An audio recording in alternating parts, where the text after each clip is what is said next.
하나, 둘, 셋, 넷.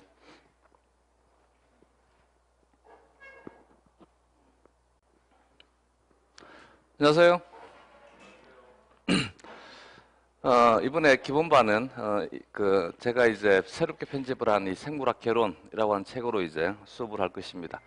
생물학 개론은 총 3권으로 구성이 되어 있고 1권은 세포학, 분자생물학, 그리고 2권이 이제 동물 생리학하고 면역학, 그리고 3권의 나머지 발생학부터 해서 유전학, 진화학, 분류학, 그리고 미생물학, 식물학, 생태학으로 읽었습니다.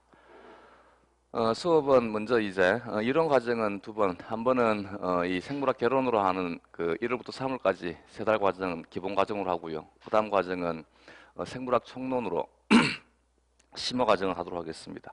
이 끝나면 문제풀이 과정 또한 3개월 과정으로 생물학 총 이건 좀 그렇네. 이름이 아마 생물학 총론 단원별 문제풀이로 나올 것 같아요. 7월부터 9월까지 3개월로 하고 모의고사가 이제 양 선생하고 좀 협의를 해봐야 되는데 만약에 모의고사를 이제 양 선생이 한 달을 하게 되면 11월 달에 생물 교육론하고 생물 내용학이 전부 풀 세트로 하는 것은 11월 달에 한 달 하도록 하고 10월 달은 생물 내용학만 가지고 모의고사 형식으로 수업을 진행을 하도록 하겠습니다. 만약에 양성이 문제를 충분히 만들 수 있다 그러면 두 달간 같이 계속 모의고사 형식으로 수업을 진행을 하고 어쨌든 형식을 모의고사 형식으로 하겠다는 얘기입니다. OT는 우리 짧게 하고 이 수업이 항상 시간이 좀 많이 부족하더라고. 그래서 이제 바로 수업을 진행을 하면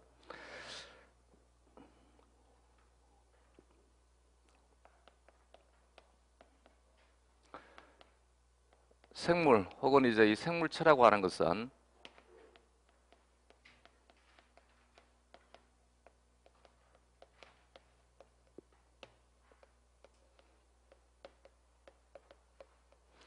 생명 현상을 영위할 수 있는 것을 이제 우리가 생물 혹은 생물체 혹은 개체라 하는 것입니다.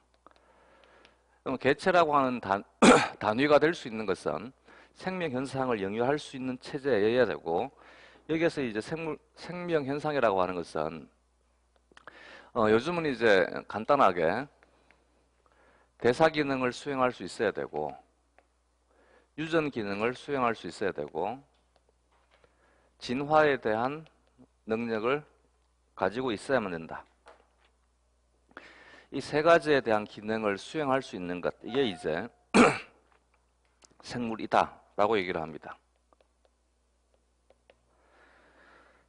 또한 생물은 체계화되어 있는데 이 그림에서 보는 바와 같이 생물에서 이제 가장 기본되는 체제가 세포가 되게 됩니다.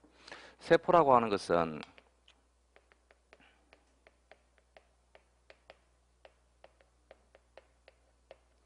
생명 현상을 영위할 수 있는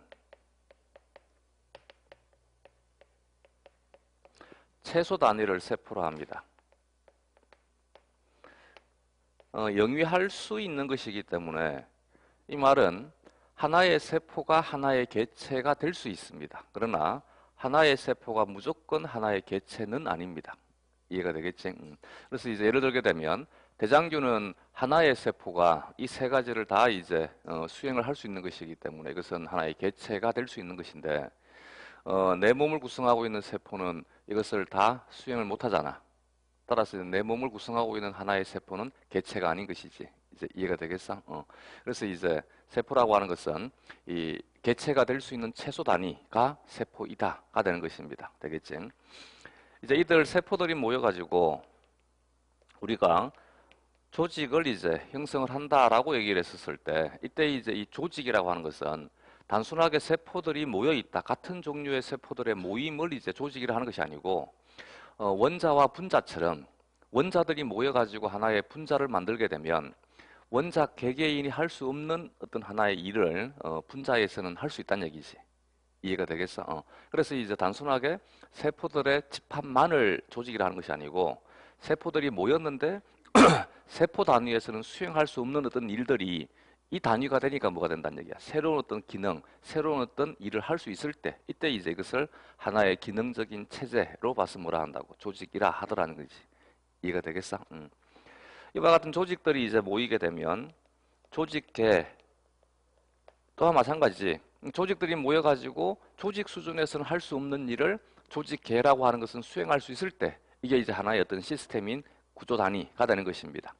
이 조직계가 모여서 이제 기관이 되게 되고 기관이 모여서 이제 개체가 되게 되면 이 체제를 가지는 것이 고등식물이 우리가 흔히 이제 알고 있는 나자식물이라든지 혹은 피자식물과 같은 것들이 이제 이와 같은 체제를 가지게 됩니다. 혹시 식물학을 들을 때 식물에서 기본적인 조직 어떤 것들이 있다고 들었지? 그렇지. 유조직, 후각조직, 후벽조직. 이게 이제 식물의 3대 조직이지. 유조직, 후각조직, 후벽조직. 조직계는 들어본 적 있어? 식물 형태학은 요즘 잘 신청 안 하지? 조직계는 표피조직계,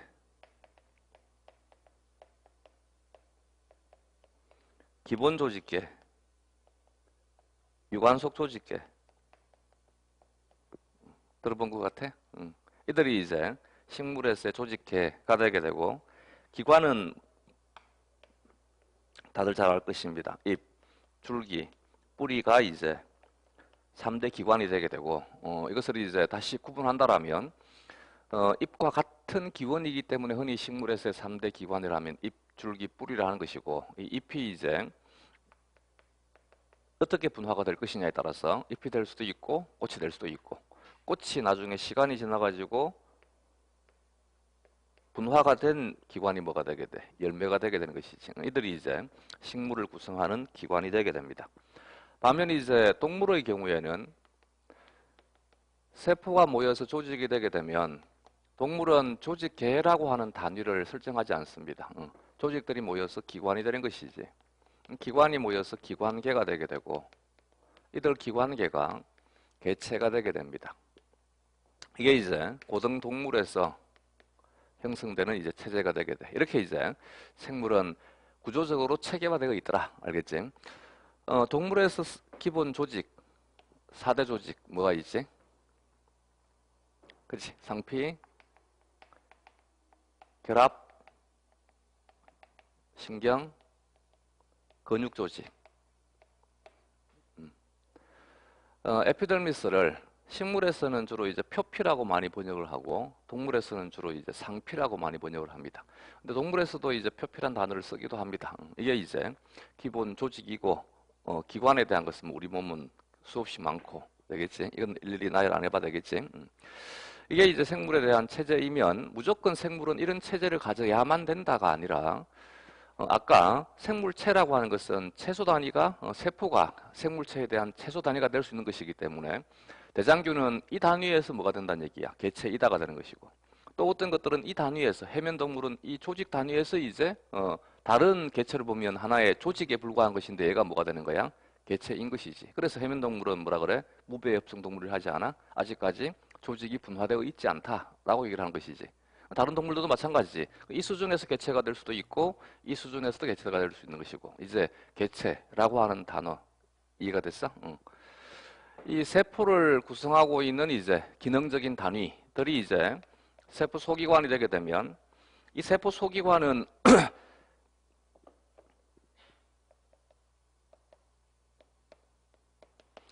생명 현상에 대한 일부를 담당하는 것이지 이 세포 소기관 하나를 가지고는 이제 생명 현상에 대한 전부를 담당할 수는 없는 것입니다. 그지? 그래서 이제 개체에 대한 최소 단위는 우리가 세포라 하는 것이고 그림에서 보다시피 세포 소기관은 분자들로 구성이 되게 됩니다. 오늘은 주로 이제 이 생물을 구성하고 있는 세포를 구성하고 있는 이 분자를 중심으로 이제 수업을 할 것입니다. 되겠지?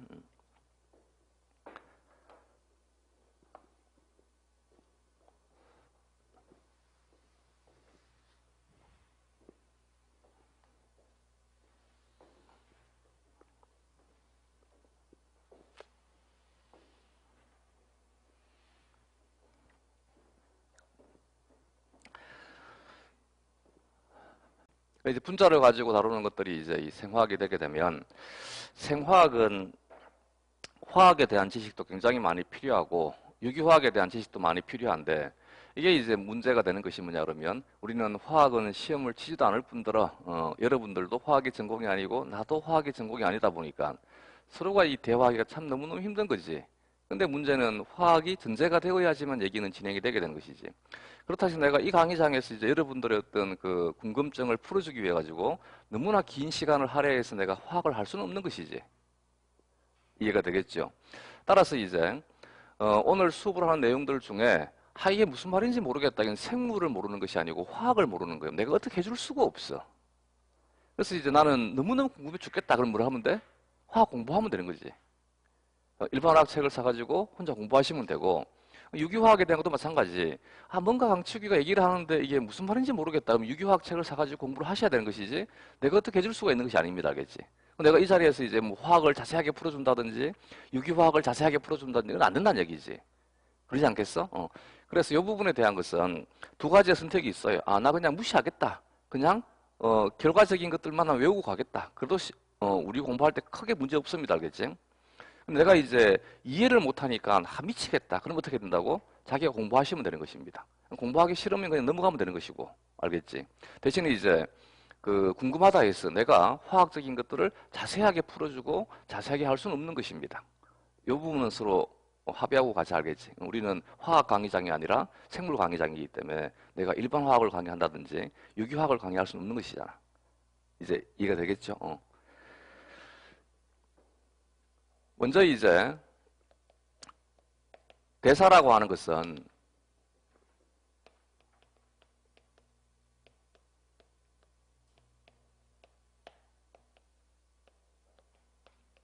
생체 내에서 일어나는 화학 반응을 대사라 합니다. 그래서 이제 이 대사와 유전과 진화에 대한 것은 시간에 대한 개념인데 우리가 짧은 시간 어떤 무엇인가를 관찰했었을 때 얘가 생물이냐 생물이 아니냐를 이제 확인할 수 있는 방법은 대사를 수행하느냐 대사를 수행하지 않느냐가 되는 것인데 문제는 대사라고 하는 것 자체가 이제 생체 내에서 일어나는 화학 반응이니까 결국은 대사는 뭐란 얘기야? 화학 반응이 알겠지. 그래서 내가 생물학을 현대의 생물학을 공부를 하는데 화학을 모른다. 그러면 문제가 심각한 거지. 왜? 생물 자체가 뭐기 때문에 화학입니다. 알겠지? 그래서 우리는 화학에서 이제 특이적인 화학을 다루는 것이기 때문에 전혀 화학적인 지식이 부족하게 되면 없다라고 한다면 전혀 이제 화학적인 지식이 없다. 나는 전혀 유기화학적인 지식이 없다. 그러면 이제 생물은 겉돌 수밖에 없는 거지.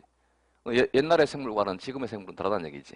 지금의 생물은 다 이제 화학적인 기반 하에서 이제 서술되는 것들이기 때문에 그래서 시간적인 여유가 된다라면 지금은 힘들겠지만 그나마 아직은 이제 1월 달이니까 조금 시간적인 여유가 있을 수도 있어요.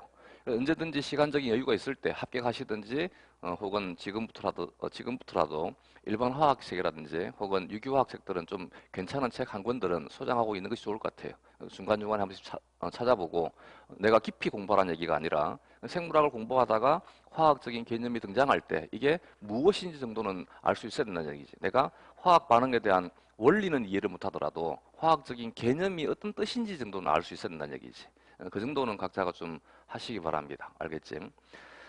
그러면 단순하게 대사라고 하는 것이 그냥 단순한 화학 반응이다 라면 생물학은 굳이 존속될 이유가 없잖아. 생물은 화학의 분과내에 들어가야 되는 것인데 생물은 화학과는 전혀 다른 분과라는 얘기지.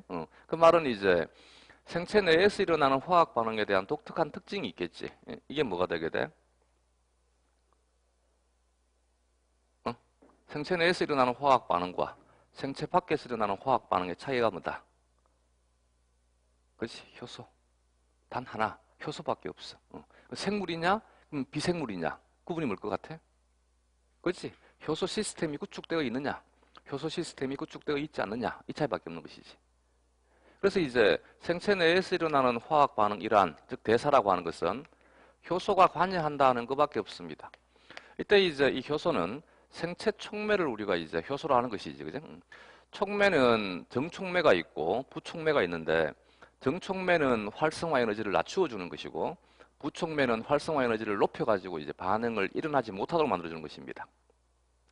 근데 생체 내에서 일어나는 촉매들은 전부가 이제 정촉매만 이용을 하게 돼. 그래서 우리는 생물학 교재에서는 정촉매, 부촉매란 단어 자체를 쓸 필요가 없는 것이지. 왜? 우리 몸에서 일어나는 모든 반응에 대한 촉매는 다 무엇이기 때문에 정촉매이기 때문에 알겠지? 그래서 우리는 이제 이 효소를 생체에서 관여하는 정촉매라고 정의하지 않고 그냥 생체 촉매를 그냥 효소라고 정의를 하는 것이지. 이제 생물에서는 이제 촉매를 하게 되면 다 누구나가 다 무만 떠올린다는 얘기야. 정촉매만 떠올린다는 얘기지. 되겠지? 효소가 하는 일은 얘는 반응 속도를 빠르게 만들어주는 것이지.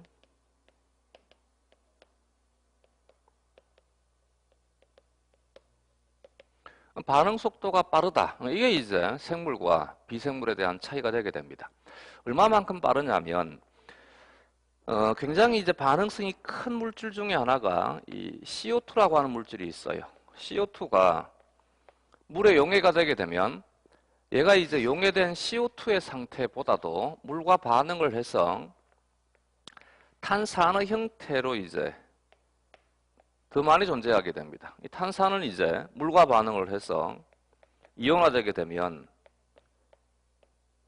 HCO3- 형태, 탄산염 이온의 형태로 존재하게 되는 것이지.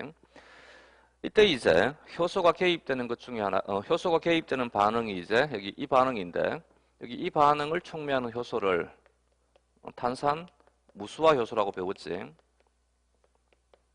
무수라고 한 단어가 이제 이 일본식 한자다 보니까 한국식 한자를 써가지고 요즘은 탄산 탈수 효소란 단어를 많이 사용을 하기도 합니다. 이 효소가 이제 개입이 되게 되면 효소가 없는 조건과 효소가 존재하는 조건에서의 반응 속도의 차이가 대략 한 10의 7승배 정도가 차이가 나게 돼. 이 반응은 굉장히 잘 일어나는 반응인데도 불구하고 효소가 개입이 되니까 10의 7승배가 빨라지게 돼. 다른 그러면 효소에 대한 것들은 다른 반응들에 대한 것은 거의 한 10의 9승배 이상 물론 못 미치는 것들도 있고 이 정도 이제 반응의 차이가 생기게 됩니다. 속도에 대한 차이. 그러면 효소가 개입이 되게 되면 10의 9승인데 효소가 개입되지 않으면 1이 되게 된다는 얘기야. 바꿔 얘기를 하게 되면 여기에서 속도란 무엇을 속도로 하지? 화학 반응 속도, 시간당 생성되는 생성물의 농도, 되겠지? 농도란 입자수. 그래서 이제 생물학에서 속도는 물리학의 속도가 아니고 알겠지? 시간당 얼마를 걸어갈 것이냐 이게 중요한 것이 아니고 우리는 뭐라고? 시간당 얼마만큼 많이 만들어질 것이냐가 이제 속도가 되게 돼. 그러면 속도가 10의 9승배가 빨라진다는 얘기는 효소가 없을 때는 1초에 하나를 만드는데 효소가 있을 때는 1초에 10의 9승계를 만든다는 얘기야. 하나하고 10의 9승은 엄청난 차이가 있는 것이지. 바꿔 얘기를 하게 되면 비생물 조건 하에서는 1초당 하나를 만든다 하면 하나를 만들기 위해서 필요한 시간이 1초인데 세포는 하나를 만들기 위해서 그지 10의 9승분의 1초가 필요하다는 얘기야. 이제 이해가 됐어? 이게 생물과 비생물의 차이. 그래서 이제 우리가 인식하는 시간에 대해서 세포가 인식하는 시간과는 이 큰 차이가 있는 것이지. 나는 1초라고 생각을 하는데 나의 어떤 생각에서 1초라고 하는 것은 세포에서는 몇 초에 해당이 되게 돼? 10의 9승초에 해당이 되게 돼. 이해가 됐어? 그래서 이제 비생물 조건 하에서는 하나 만드는데 1초가 걸리는데 세포는 이 하나 만들기 위해서 몇 초가 걸린다고? 10의 9승분의 1초가 걸린다고. 그래서 내가 인지하는 이 1초라고 하는 것은 사실은 세포에서는 몇 초에 해당이 된다고? 10의 9승초에 해당이 되게 된다고. 그러니까 엄청나게 빠른 것이지. 이해가 됐어? 이게 이제 생물이냐 비생물이냐의 차이가 되는 것입니다. 알겠지? 생물과 비생물의 차이는 바로 이거 하나밖에 없어요. 근데 문제는 이제 조금 이제 시간을 거슬러 올라가게 되면 나라고 하는 것이 이제 이 영원한 존재가 아니기 때문에 내가 계속 살아갈 수가 없잖아. 우리가 이제 지금은 수명이 굉장히 많이 증가가 되었지만 100년밖에 못 산다는 얘기지. 그럼 100년 뒤에는 나라고 하는 개체는 없어지게 된다는 얘기지. 나는 100년을 살다가 죽어버린다는 얘기지. 그러면 나라고 하는 것이 이제 죽어버리기 때문에 나라고 하는 구조가 담당하는 기능에 대한 것이 없어지게 된다는 얘기지. 그럼 생물이 존속되기 위해서는 나에 대한 기능을 담당할 수 있는 또 다른 무엇인가가 존재해야만 될 거 아니야. 이게 이제 뭐에 대한 개념이야? 유전인 것이지. 이해가 되겠어? 그래서 내가 이제 영원한 존재가 될 수가 없으니까 생물이 존속되기 위해서는 나를 대신할 수 있는 새로운 개체를 만들어야 되는 것이지. 이때 이제 나를 대신하기 때문에 얘는 나와 똑같아야 되는 것이지. 그래서 내가 가지고 있는 생명 현상에 대한 정보를 그대로 물려주는 것. 이게 뭐가 되게 돼? 유전인 것이지. 되겠지? 더 시간을 연장하게 되면 진화가 되는 것입니다. 즉, 우리가 살고 있는 이 환경이라고 하는 것 자체가 지구 환경은 우리가 살고 있는 우주 자체가 마찬가지지. 우리가 살고 있는 우주가 이제 이 완전체가 아니기 때문에 시간에 따라서 끊임없이 변화가 되고 있어요. 지구도 마찬가지. 45억 년 동안 계속 지구는 변화가 되어 왔다는 얘기지. 환경이 계속해서 변화가 되니까 나 또한 뭐가 되어야 돼? 변화가 되어야만 되겠지. 그래야지만 나 또한 존속할 수 있다는 얘기입니다. 그래서 나는 이제 지구의 변화 속도와 맞게끔 나도 변화가 되어야 되는 것이지. 이때 이제 생물의 변화 속도는 지구의 변화 속도와 같아야 되겠지. 그렇기 때문에 현재 이 시점에 생물은 존재하는 거야, 알겠지? 만약에 이제 지구의 변화 속도에 비해서 생물의 변화 속도가 너무 느리면 결국은 생물은 존속할 수 없겠지. 반대로 이제 지구의 변화 속도에 비해서 생물의 변화 속도가 너무 빠르면 이 또한 마찬가지 존속할 수 없는 것입니다. 그래서 이제 생물에 대한 변화 속도는 환경에 대한 변화 속도에 맞춰 가지고 변화가 되게 된다는 얘기지. 이게 이제 진화에 대한 개념인 거지. 이제 이해가 됐어? 따라서 이제 진화라고 하는 것은 너무나 긴 시간에 대한 얘기이기 때문에 진화는 개체를 가지고 얘기를 하지 않고 단위가 개체군인 거지. 개체군이 변화가 되는 것을 진화라 하는 거야, 이제. 이제 이해가 되겠어? 그러면 생물은 이제 짧은 시간을 두고 관찰을 한다라면 결국은 반응이 빠르냐, 반응이 느리냐, 이거밖에 없어, 알겠지? 근데 이때 이제 얼마만큼 빠르냐 하면 10의 9승배만큼 빠르기 때문에 이 10의 9승이라고 하는 것은 1과 비교를 한다라면 1은 이것에 비해서는 의미가 없는 수치인 것이죠. 그래서 이제 우리는 이 상태가 되면 반응이 일어난다라고 표현하는 것이고,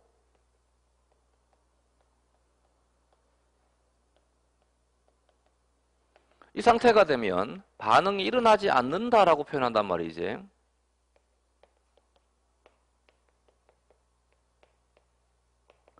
이걸 이제 잘못 곡해하는 사람들이 있어. 예전에 내가 이제 그 EBS 강의를 한번 우연히 이제 TV를 채널을 돌리다가 한번 들은 적이 있는데, 여기 이제 화학 선생이라는 사람이 얘기를 하는데 뭐라 하냐면, 생물은 효소를 가지고 있기 때문에 자연 상태에서는 일어날 수 없는 반응이 생체 내에서는 일어날 수 있다라고 하더라고. 거짓말이야. 논리적으로 안 맞잖아. 불가능은 가능할 수 없는 것이 불가능한 것이지. 자연 상태에서 일어날 수 없는 것이 어떻게 내 몸에서 일어나겠어? 못 일어납니다. 알겠지? 내 몸에서 일어날 수 있는 모든 반응들은 전부 자연 상태에서 다 일어날 수 있는 것들입니다. 자, 한번 생각을 해봐. 내가 교회를 다닌단 말이지. 주님이 나를 창조를 했어. 창조를 하는데 이 자연 상태에서 잘 일어나는 효율적인 반응들이 아닌 쓰레기 같은 그 비효율적인 반응들을 가지고 나를 만들었어. 그분은 나를 가지고 뭘 한 거야? 장난친 것이지. 맞잖아. 그분이 나를 창조할 때 어떻게 만들었겠어? 그분은 나를 너무나 이뻐하셔가지고 너무나 이제 효율적으로 만들었다는 얘기지. 그래서 세상에 존재하는 다양한 화학 반응들 중에 가장 효율적인 반응들만 모아가지고 나를 창조하지 않았을까?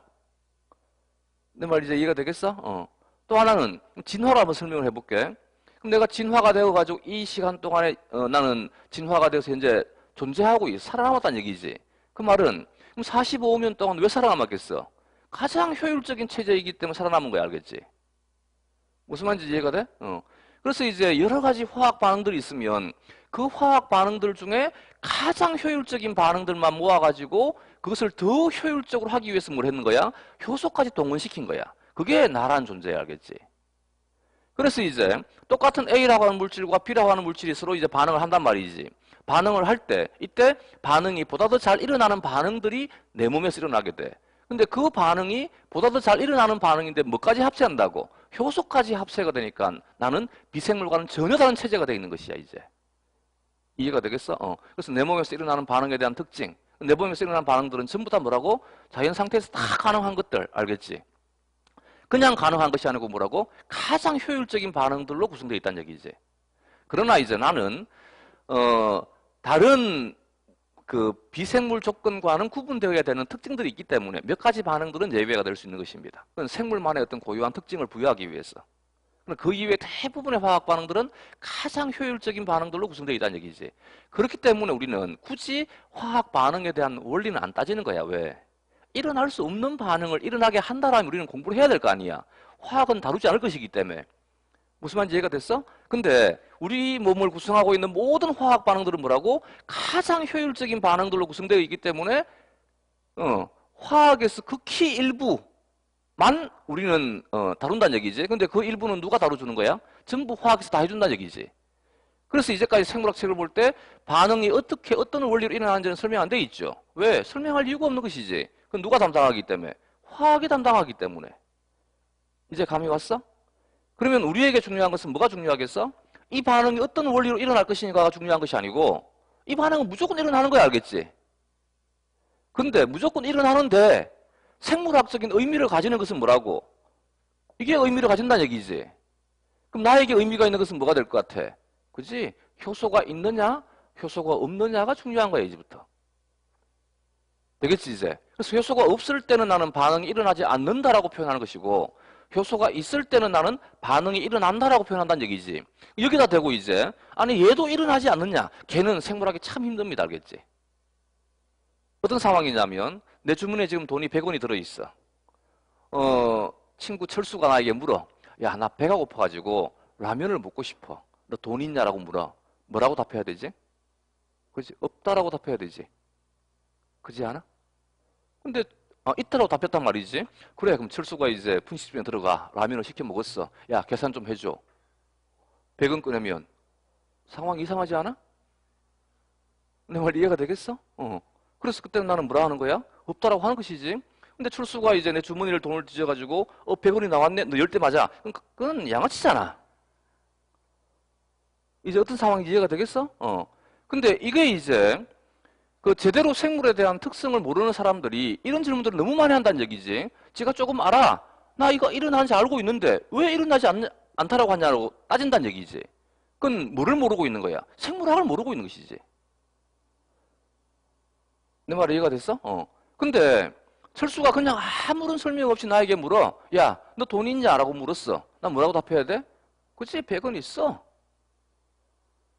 똑같은 상황인데 내 주머니에 똑같이 100원이 들어있는데 철수가 어떻게 말을 할 것이냐에 따라서 나는 있다라고도 답해도 되고 없다라고 답해도 된다는 얘기지.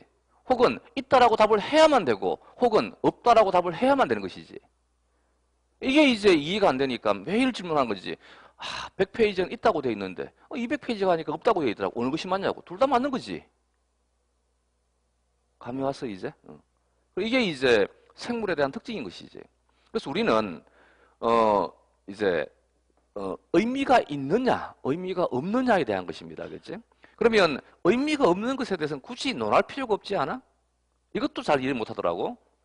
내가 친구하고 만나가지고 대화를 하는데 친구가 한 시간 내내 나에게 의미 없는 단어들만 계속 중얼대고 있어. 근데 이 친구가 너무너무 나에게는 중요한 친구야. 술 한 잔 기울이면서 뭐라 그래? 조용히. 야, 너 상담 한번 받아봐. 그렇지 않아? 내 말 이해가 되겠어? 근데 꼭 공부를 하게 되면 이제 고등학생들은 아닌데 대학생만 되면 그 의미 없는 것에도 관심을 가진다는 얘기지. 왜? 내가 알고 있다는 얘기지. 그러니까 내뱉고 싶은 거야, 알겠지? 그러면 안 돼, 알겠지? 내가 하고 있는 말 자체가 의미가 있느냐, 의미가 없느냐부터 판단해야 되는 것이지. 저번 이제 11월 달에 저번 강의에서 모의고사 시험을 쳤었을 때 답지를 적어낸단 말이지. 보면 여기에는 해당되지 않는 의미 없는 글들이 너무 많이 들어간다는 얘기지. 뭐가 연습이 안 되어 있느냐면 지금 대화하는 것에 대한 것이 연습이 안 되어 있는 것이지. 내가 이 상황에서 어떤 얘기를 해야 되고 상황이 바뀌게 되면 무슨 얘기를 해야 될지를 모르고 있는 것이지. 내 말이 이해가 돼? 그냥 쉽게 내가 설명한 것이지 생물학적인 것들이 아닌 얘기지. 이게 이제 가장 기본적인 것부터 이제 내가 차곡차곡 쌓여져야 되는 것이지. 근데 이런 것들을 한 번도 생각을 안 해봤기 때문에 내가 지금 답안을 제대로 적고 있는지 적고 있지 않는지를 모르고 있는 것이지. 그래서 이걸 이제 좀 주관식은 생각을 해야 되고 특히 이제 논술이나 서술형에서 성적을 잘 받기 위해서는 이런 말들이 그냥 흘러가는 말이 아니고 너무나 중요한 말입니다. 알겠지? 생물을 공부할 땐 더더군다나 물리나 화학하고 생물은 굉장히 큰 차이가 있습니다. 물리나 화학은 일반화하는 것이고 법칙을 찾아내는 것이지. 일반화하는 것이고 법칙을 찾아내는 것이 이제 물리나 화학이라고 한다면 그래서 그들은 무엇이 중요하냐면 원리가 중요한 거야. 원리. 알겠지? 하나의 법칙을 찾아내게 되면 이 법칙을 가지고 추론이 가능한 것이지. 그래서 이제 하나의 인풋에서 하나의 아웃풋밖에 안 나와요. 알겠지? 근데 생물은 우리는 법칙이 아니잖아.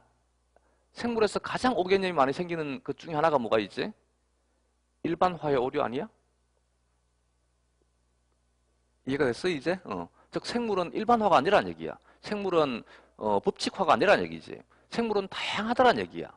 그래서 만약에 이제 생물이 하나의 법칙에 의해서 움직인다라면 왜 나의 모습과 개의 모습이 달라야만 돼? 왜 나의 모습과 고양이의 모습이 왜 달라야만 돼? 나와 저기 창밖에 있는 식물이 왜 달라야만 돼? 우리는 뭐를 배우는 거야? 다르다를 배우는 거지. 다르다. 이것과 저것은 다르다를 배우는 것이지. 그래서 생물에서의 제1문법은 이거예요. 이것과 저것이 어떻게 다르다. 그렇지 않아? 그래서 생물에서 가장 많이 사용되는 단어들이 뭐지?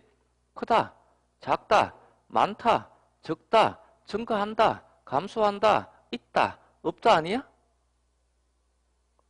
전부 지금 무엇이 되고 있는 것이지? 비교되고 있는 것이지. 근데 한번 가만히 고민해 봐봐. 내가 이제까지 생물학적인 것들을 말을 할 때 비교 대상에 대해서 신경 쓴 적이 있냐고. 그지? 그러니까 생물이 힘들 수밖에 없는 것이지. 내가 생물학과를 졸업했는데도 불구하고 생물이 어려운 것이지. 생물에 대한 기본 문법은 이것과 저것이 어떻게 다르다인 것인데, 근데 문제는 뭐냐 그러면 비교 대상에 대한 것은 대부분 숨겨버린다는 얘기지. 우리가 이제 친구하고 대화를 할 때 문법적으로 무조건 다 완성된 문장만을 내뱉지는 않잖아. 마찬가지. 우리가 생물 전공자들이기 때문에 굳이 문법적으로 완성된 문장만을 책에다가 수록할 이유는 없는 것이거든. 그럼 서로가 상대가 대화를 할 때 이제 뭐라고 생각을 하는 거야? 아, 이 글을 읽는 애는 비교 대상은 당연히 알고 있을 것이다라고 생각을 하고 적어주는데 우리는 그냥 무시해버린 것이지. 그러다 보니까 이제 이 문장에 대한 뜻이 왜곡되게 되는 것이지. 이제 감이 왔어? 그래서 어느 부분에 조금 더 신경을 쓸지 그러면 정말 쉽게 이해가 돼요. 생물은 현상에 대한 것이기 때문에 크게 이해할 필요가 없는 것이지. 왜냐하면 효소 활성이 있으면 반응이 일어나는 것이고 효소 활성이 없으면 반응이 일어나지 않는다는 얘기지. 이때 효소 활성이 있을 것이냐 없을 것이냐는 원리가 아니잖아. 관찰 사실인 것이지. 그지? 관찰 사실. 그래서 내 몸은 똑같은 용액으로 구성되어 있는데 눈에서 일어나는 반응하고 간에서 일어나는 반응이 다르지 않아? 왜? 그렇지. 효소가 다르기 때문에. 이때 눈에서 어떤 효소가 있는 것은 눈 나름대로 특성 아니야? 내 말이 이해가 됐어? 그건 그렇게 만들어진 것이잖아. 그렇게 창조가 된 것이고 혹은 그렇게 진화가 된 것이지. 이건 어떤 화학적인 원리가 아니라는 얘기지. 화학적인 원리가 아니라 그냥 눈은 눈이기 위해 가지고 눈에서는 그 유전자가 발현될 뿐인 것이지. 간은 간이기 때문에 눈에서 발현되는 유전자가 발현되지 않을 뿐인 것이지. 그게 어떻게 화학적인 원리로 설명이 돼? 좀 이제 감이 왔어? 그래서 이제 우리는 다 이것과 저것에 대한 것을 계속 비교하는 것입니다. 그러다 보니까 이제 생물에 대한 것은 다양성 자체가 기본적인 베이스인 것이고 다양하기 때문에 내가 이제 무엇인가를 얘기를 할 때 전체를 다 얘기할 수가 없는 것이잖아. 예를 들게 되면 사람은 염색체가 몇 개가 있지? 그렇지? 46개. 어떤 생물학 사전을 보든지 간에 염색체는 46개. 우리 옆집에 영희는 터너 증후군인데? 그냥 사람 아니야? 내가 무엇을 얘기하고 싶은지 이해가 됐어? 실제 사람은 45개의 염색체도 가지고 있고 47개도 있고 48개도 있고 49개도 있고 심하면 50개도 있고 근데 어떠한 생물학 사전에도 사람의 염색체를 45개, 47개, 8개, 9개, 50개로 정해주지 않는다는 얘기지. 사람은 뭐를 가지고 정의해줘? 46개의 염색체를 가진 존재를 우리는 사람이라고 정의한다는 얘기지. 왜? 보편성이기 때문에.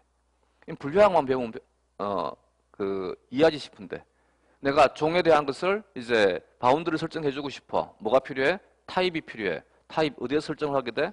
가장 보편적인 개체를 타입으로 설정하지 않아? 마찬가지. 다양한 변이들이 있을 때, 다양성이 있을 때 나는 기준점을 뭐를 잡는 거야? 보편적인 것을 기준점에 잡아가지고 설명한다는 얘기지. 그럼 내가 보고 있는 생물학 교재는 이걸 설명하고 있는데 항상 이거 가지고 질문을 해. 아, 얘는 다르지 않냐고. 뭐 어떡하라고. 그럼 내가 영희가 45개라 해가지고 그럼 내가 사람은 염색체가 45개라 해줄까? 그렇지 않아? 내 말 이제 이해가 되겠어? 그 책을 읽었을 때 여기는 왜 서술되어 있겠어? 우리가 이제 보편성을 배웠으면 확장을 해야 될 거 아니야. 이게 이제 전공인 것이지. 확장을 해보니까 이런 존재만 사실은 존재하는 것이 아니고 이런 특이적인 경우도 있다는 얘기지. 그럼 이 특이적인 경우는 왜 이 보편적인 것과 왜 다른지에 대한 것이 서술되어 있는 것이지. 내 말 이해가 됐어? 예외적인 것들 이제 다양한 특이성에 대한 것을 우리가 배워 나가는 것이지, 알아나가는 것이지. 이것 때문에 얘를 기각시키기 위해서 배운 것은 아닌 것이지. 이제 조금씩 감이 잡혀? 이게 생물이란 얘기지. 그 생물은 이제 다른 물리나 화학과는 차이가 있다는 얘기입니다. 또 예를 들게 되면 조금 전에 물리는 하나의 인풋에 대해서 하나의 아웃풋만 나온다 그랬지. 굉장히 저급한 과목인 것이지. 근데 생물은 예를 들어서 내가 이제 정말 독한 마음 먹고 여기다가 인플루엔자를 확 뿌려. 내일 어떻게 될 것 같아? 어떻게 될 것 같아? 몰라. 왜? 사람마다 달라. 이게 생물이야. 알겠지? 그래서 이걸 이해를 못하게 되면 생리하기 힘든 거야. 생리는 사람마다 다 달라. 우리가 보는 생리학은 뭘 것 같아? 먼저 보편성에 대한 것을 정립을 해. 가장 사람에서 보편적인 것이 뭐냐? 알겠지? 근데 사람마다 달라. 그래서 이 보편적인 것을 가지고 이걸 이해를 하려고 하니까 이해가 안 될 수밖에 없는 것이지. 또한 자기가 알고 있는 어떤 특수한 경우를 가지고 자꾸 보편성을 이해하려고 하니까 이해가 안 될 수밖에 없는 것이지. 이걸 이제 한 번씩 생각을 해봐. 그러면 이해가 되지 않는다는 말을 안 할 것입니다. 알겠지?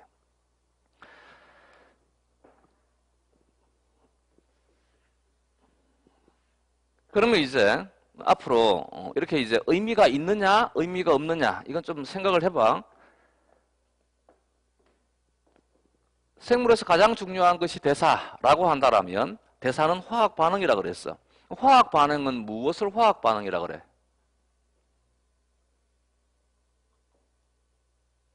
화학 반응은 무엇을 화학 반응?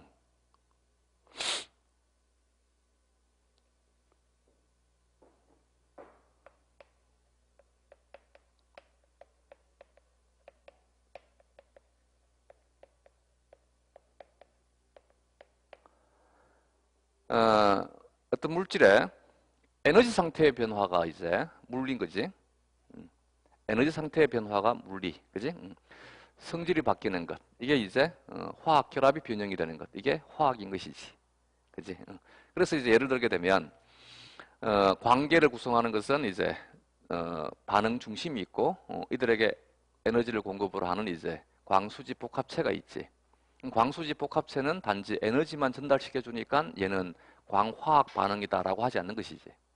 근데 반응 중심에서는 이제 빛을 받아가지고 뭘 하게 돼? 전자를 잃어버리게 되지. 전자를 잃어버리는 것은 뭐가 되게 돼? 화학 반응이지. 전자를 잃어버리는 반응을 뭐라 불러? 그치? 산화. 산화. 그래서 이제 여기는 반응이 일어나는 중심이라 해서 뭐라 불러? 반응 중심이라 하잖아. 되겠지 이제. 그래서 화학 반응이란 이 화학 결합에 대한 변형을 이제 우리가 화학 반응이라 하는 것이지. 그러면 화학 결합이 어떤 것들이 있어? 혹시 예전에 1학년 때 일반 화학 들을 때 들어본 적이 있어? 어떤 것들? 공유 결합, 이온 결합, 금속 결합, 배위 결합. 이게 이제 화학 결합인 것이지. 이런 결합의 형태가 바뀌면 우리는 무엇이라 한다고? 화학 반응이다라고 한단 말이지. 되겠어 이제? 근데 이 중에서 물론 이제 대사에서 생체 내에서 일어나는 화학 반응에서 나머지 결합들에 대한 것들도 이제 변화가 일어납니다. 예를 들게 되면 뼈가 만들어지거나 뼈가 이제 파괴가 될 때, 그래서 이제 혈액 내 혈장의 칼슘 농도에 대한 평형을 맞춰줄 때 뼈가 영향을 주게 됩니다. 그지? 그래서 이제 칼슘이 많으면 뼈를 저장할 것이고, 칼슘이 적으면 뼈에서 칼슘이 해례가 될 것이고, 이때 이제 변화가 일어나는 것은 이온 결합에 대한 변화가 되게 된 것이지. 그지? 그러나 대부분의 이제 우리 몸에서 일어나는 화학 반응들은 이 공유결합의 변형입니다. 공유결합의 변형. 그래서 생물학에서 이제 생화학에서 대사라고 하는 것은 친핵성 반응이라 하는 거야. 친핵성 반응. 알겠지? 우리 몸에서 일어나는 반응들이 다 뭐기 때문에 다는 아니지. 대부분이 이제 공유결합의 변형이기 때문에 이제 우리는 이와 같은 이제 생화학 반응들을 친핵성 반응이라 하는 것이고, 이들 반응들을 이제 크게 6가지의 그룹으로 나눕니다. 그 중에서 이제 제1 반응이 산화환원 반응이 되게 돼. 가장 많다는 얘기야. 산화환원 반응이 우리 몸에서 가장 주된 반응이 되게 되고, 제2 반응이 이제 가수분해 반응이 되게 돼. 이런 반응들은 한 번씩은 뭐 산화환원 반응 들어본 적 있겠지? 산화와 환원을 모르면 생물하기 힘들어 요즘. 화학은 조금씩 공부를 해. 이게 이제 이 공유결합. 그래서 이제 우리는 이 공유결합 단어를 굉장히 많이 사용하는 것입니다. 알겠지? 근데 이 공유결합의 이제 변형이 우리 몸에서 일어나는 반응의 주체가 되게 되면, 자, 여기서 이제 화학의 역할과 생물의 역할은 공유결합의 변형이 어떤 원리로 일어날 것인가는 누가 하는 거야? 화학과 애들이 하는 거고. 알겠지? 우리는 그것은 이해할 필요 없는 것이고. 근데 이해를 하면 좋고. 내 말 감이 왔어? 여기에 이제 우리는 뭐가 더 중요하다는 얘기야. 이 변형이 일어나는 것이, 변형은 무조건 일어나, 알겠지? 변형은 무조건 일어나는데 의미가 있느냐 의미가 없느냐인 것이지. 어떨 때 의미가 있다고? 효소가 있을 때는 의미가 있는 것이고 효소가 없을 때는 의미가 없다는 것이지. 왜? 속도 차이 때문에. 이해가 됐어? 간혹 이제 오늘 당을 할 것인데 이런 질문을 해. 아니 수업할 때 네가 프럭토오즈가 글루코오즈로 바뀐다고 하지 않았냐? 바뀌어. 근데 그럼 우리 몸에서는 바뀌어야 되지 않냐? 바뀌어. 근데 효소 없으면 그지? 의미 없어 이제. 내 말 이해됐어? 되겠어 이제? 그래서 비크에서 효소 없이 반응 일어나는 것 우리 몸에서 다 일어나. 근데 효소 없으면 의미 없어, 알겠지? 마찬가지 여기는 이 반응 효소 없이 잘 일어나. 근데 세포 내에서는 의미 없어, 알겠지? 단 세포 밖에서는 이제 의미를 가져. 그래서 유일하게 이 CO2가 효소가 개입되지 않더라도 의미를 부여하는 곳이 있어. 여기가 혈장이야, 혈장. 혈장에서는 의미가 생겨. 왜? 혈장은 돌아다니는데 시간이 오래 걸리거든. 그러니까 반응이 일어날 만큼의 충분한 시간을 갖추는 거야, 알겠지? 이제 내 말이 이해가 됐어? 그래서 이제 이걸 생각을 해야만 돼. 시험관에서 하는 반응하고 내 몸에서 일어나는 반응하고는 차이가 있는 거야, 알겠지? 우리는 반응이 어떻게 일어날 것이냐, 반응이 어떻게 가능할 것이냐가 중요한 것이 아니고 반응은 무조건 일어나. 일어나지 않는 반응은 아예 다룰 수가 없어, 알겠지? 그래서 우리는 대전제가 뭐야? 내 몸에서 다루는, 생화학에서 다루는 화학 반응은 전부 대전제가 다 일어나는 반응들이야. 알겠지? 여기에서 일어난다, 일어나지 않는다. 뭐? 효소가 있다, 효소가 없다. 더 정확히 표현하게 되면 효소의 활성이 존재하느냐, 효소의 활성이 존재하지 않느냐. 그래서 우리는 뭐가 더 중요하냐면 효소가 어떻게 활성화될 것이냐, 효소가 어떻게 만들어질 것이냐가 더 중요한 것이지. 바라보는 시각이 다른 것이지. 그래서 이제 생화학을 이제 책을 보게 되면 화학과 애들이 기술하는 생화학 책을 보게 되면 여기에 더 관심이 있는 것이지. 이 반응이 어떻게 일어날 것인가가 더 중요한데 생물학과 애들이 서술하는 생화학 책을 보게 되면 여기에는 전혀 관심을 가지지 않고 어디에 관심을 가지고 있어? 여기에 관심을 가지고 있는 것이지. 이 효소는 어떤 유전자에서 만들어질까? 어떤 세포에서 만들어질까? 어떻게 만들어질까? 어떻게 해서 활성화되게 될까? 이 효소에 대한 리간들은 뭘까? 이해가 됐어? 그래서 이제 생화학 책들을 보게 되면 어떤 것들은 너무 화학적인 것에 집착하는 것들이 있고 어떤 것들은 이제 이와 같은 것들을 중심으로 설명하는 것들이 있고 이게 이제 우리의 생화학인 것이지. 그래서 화학도 생화학을 배우고 생물학도 생화학을 배우는데 관점이 전혀 다른 것이지. 우리만의 관점 찾아 알겠지? 그래서 이제 우리는 효소만 신경 쓰면 되는 거야. 효소가 활성이다? 그럼 자연스럽게 뭐가 된다고? 반응은 무조건 일어나 알겠지? 의심할 여지가 없는 것이지. 이걸 의심하게 되면 이 사람은 생물학을 하는 것이 아니고 어디로 가봐야 돼? 화학과를 가야 되는 것이지. 되겠지 이제? 이제 이해가 되겠습니까? 이게 생물이다. 그래서 그러면 이제 우리가 생명현상이라는 단어를 썼어. 이 생명현상에 대한 주체는 누구일 것 같아? 그지? 효소. 되겠지 이제? 앞으로 생리학 책을 읽을 때 구체적인 효소에 대한 이름이 나오지 않더라도 모든 것들은 다 누구에 의해서, 그지? 처음 시작은 효소에 의해서. 여기에서부터 시작되게 되는 거야. 알겠지? 지금 내가 열심히 지금 일을 하고 있어. 입술이 지금 끝없이 움직이고 있다는 얘기지? 물리적인 반응, 왜 일어났겠어? 그치? 효소. 효소가 화학 반응을 촉매하니까 너무나 빠른 화학 반응이 물리적인 변화를 일으킨 것이잖아. 이게 지금 내가 말하고 있는 것이잖아. 내가 손짓을 하든 움직이든 모든 것들은 다 뭐가 되지? 대사, 즉 효소. 효소가 지금 현재 뭐를 하고 있다는 얘기야? 일을 하고 있다는 얘기야. 조금 더 이제 넓게 이제 얘기를 한다면 단백질인 것이지, 단백질. 결국 이제 효소가 반응을 촉매하게 되면 이와 같은 반응에 대한 것이 이제 단백질들의 변화를 통해서 내 몸에서 일어나는 어떤 생물학적인 일들이 되는 것이지. 되겠지? 또 하나는 이 생물의 경우에는 물리나 화학에 비해서 언어적인 습성을 굉장히 많이 가지고 있어요. 예를 들어 가지고 우리가 이제 어떤 세포가 어떤 물질을 인식한다라고 한 단어를 쓰지. 그지? 근데 이 인식이란 단어는 최소한 나 수준 이상이 되어야지만 인식을 할 수 있는 주체가 될 수 있지. 아니야? 굉장히 추상적인 개념이잖아. 그치? 뇌 구조가 있기 때문에 우리 인식이 가능한 거잖아. 세포가 어떻게 인식을 해? 그지? 뭘 하고 있는 거야? 세포를 어인화시키고 있는 것이지. 내 말이 이해가 되겠습니까? 그래서 생물학 교재를 보게 되면 생물은 이 언어적인 습성을 가지고 있기 때문에 직설적인 화법을 쓰지 않고 간접적인 화법들을 너무 많이 쓰고 있는 것이지. 어인화한다든지 어딘가 비유한다든지 은유를 한다든지 굉장히 추상적인 단어들로 설명한다든지. 그치? 그의 추상적인 단어들을 서술을 할 때 이것이 무엇을 의미하는지를 내가 알아야 되는 것이지. 근데 생물이 이제 이 언어적인 습성을 굉장히 많이 가지고 있는데 이 언어적인 습성이 이제 정말 언어라고 한다면 우리는 인문대에 가야 되겠지. 자연대에 있어서는 안 되고. 무슨 말이냐면 이제 문학과 생물학의 차이는 뭐냐 그러면 문학은 저자도 중요하고 독자도 중요한 거야. 아닌가? 내가 너무 뭐 이상한 얘기 하나? 그렇게 배우지 않았어? 그지? 문학은 저자도 중요하고 독자의 생각도 중요하잖아. 어떻게 읽어줄 것인가도 중요하다는 얘기지. 그래서 이제 독자가 빠져있는 문학은 문학이 아니잖아.